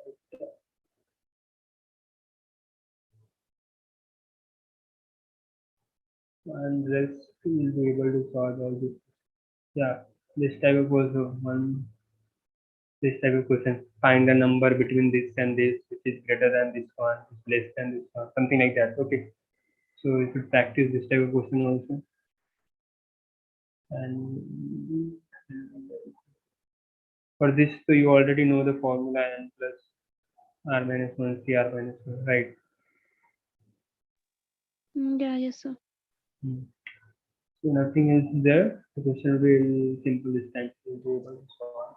Sir, actually means there was question given in video only. They have taught that there are 40 students and 23 males and 17 females, and we have to select first male and the second female. Means any other way can we do without that? 40% are there. 40% out of that 23 are male.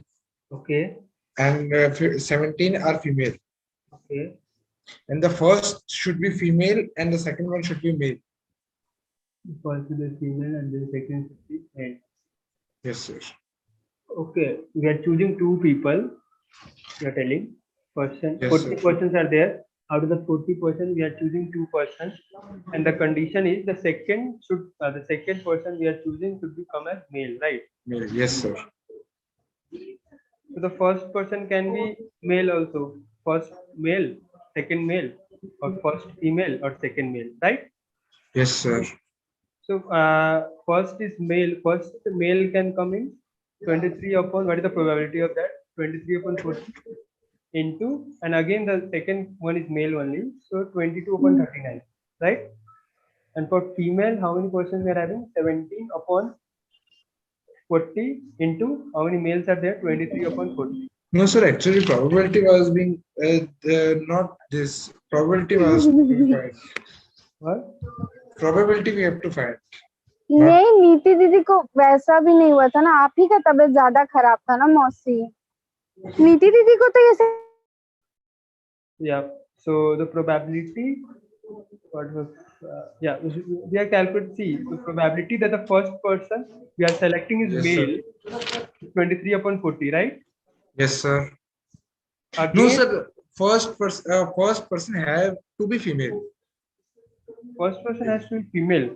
And the second one should be male. Okay, wait. Sorry. I thought only the condition is. Yes, sir. Yes, sir. So female and male, right? Yes, sir. The first male 17 upon 40, right? Yes, sir. And then we are left with how many? We are having 23 males. 23. And now how many is left? 39? 39. Okay. So I was not getting answer because I have done 17 by 40 and 23 by 40. No. We already chosen now one. We already chosen. Okay. One. Yes, sir. Got it, sir. Yeah.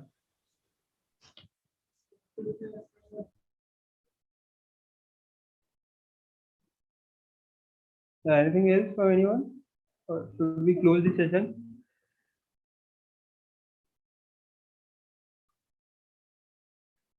Anyone is having any doubt regarding that exam or something like that? From quiz 2, quiz 3? No one. So, can you close the session? Can anyone tell me?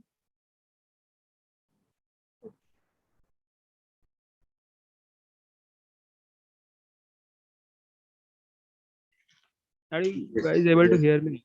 Yes, sir. Yes, sir. Yes, sir. Yes, sir. Thank you, sir. Okay. Thanks a lot. Anyone is having any doubt? Anything? No. No, sir. Oh, okay. Regarding exam or anything like that, as we have discussed everything now.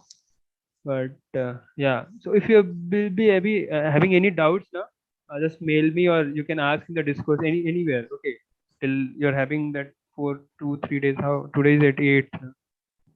Yeah, 2-3 days more. So yeah. Sir, on 10th also we can ask. Yeah. Till your exam, you can ask me. After that exam also, whenever. Yes, sir.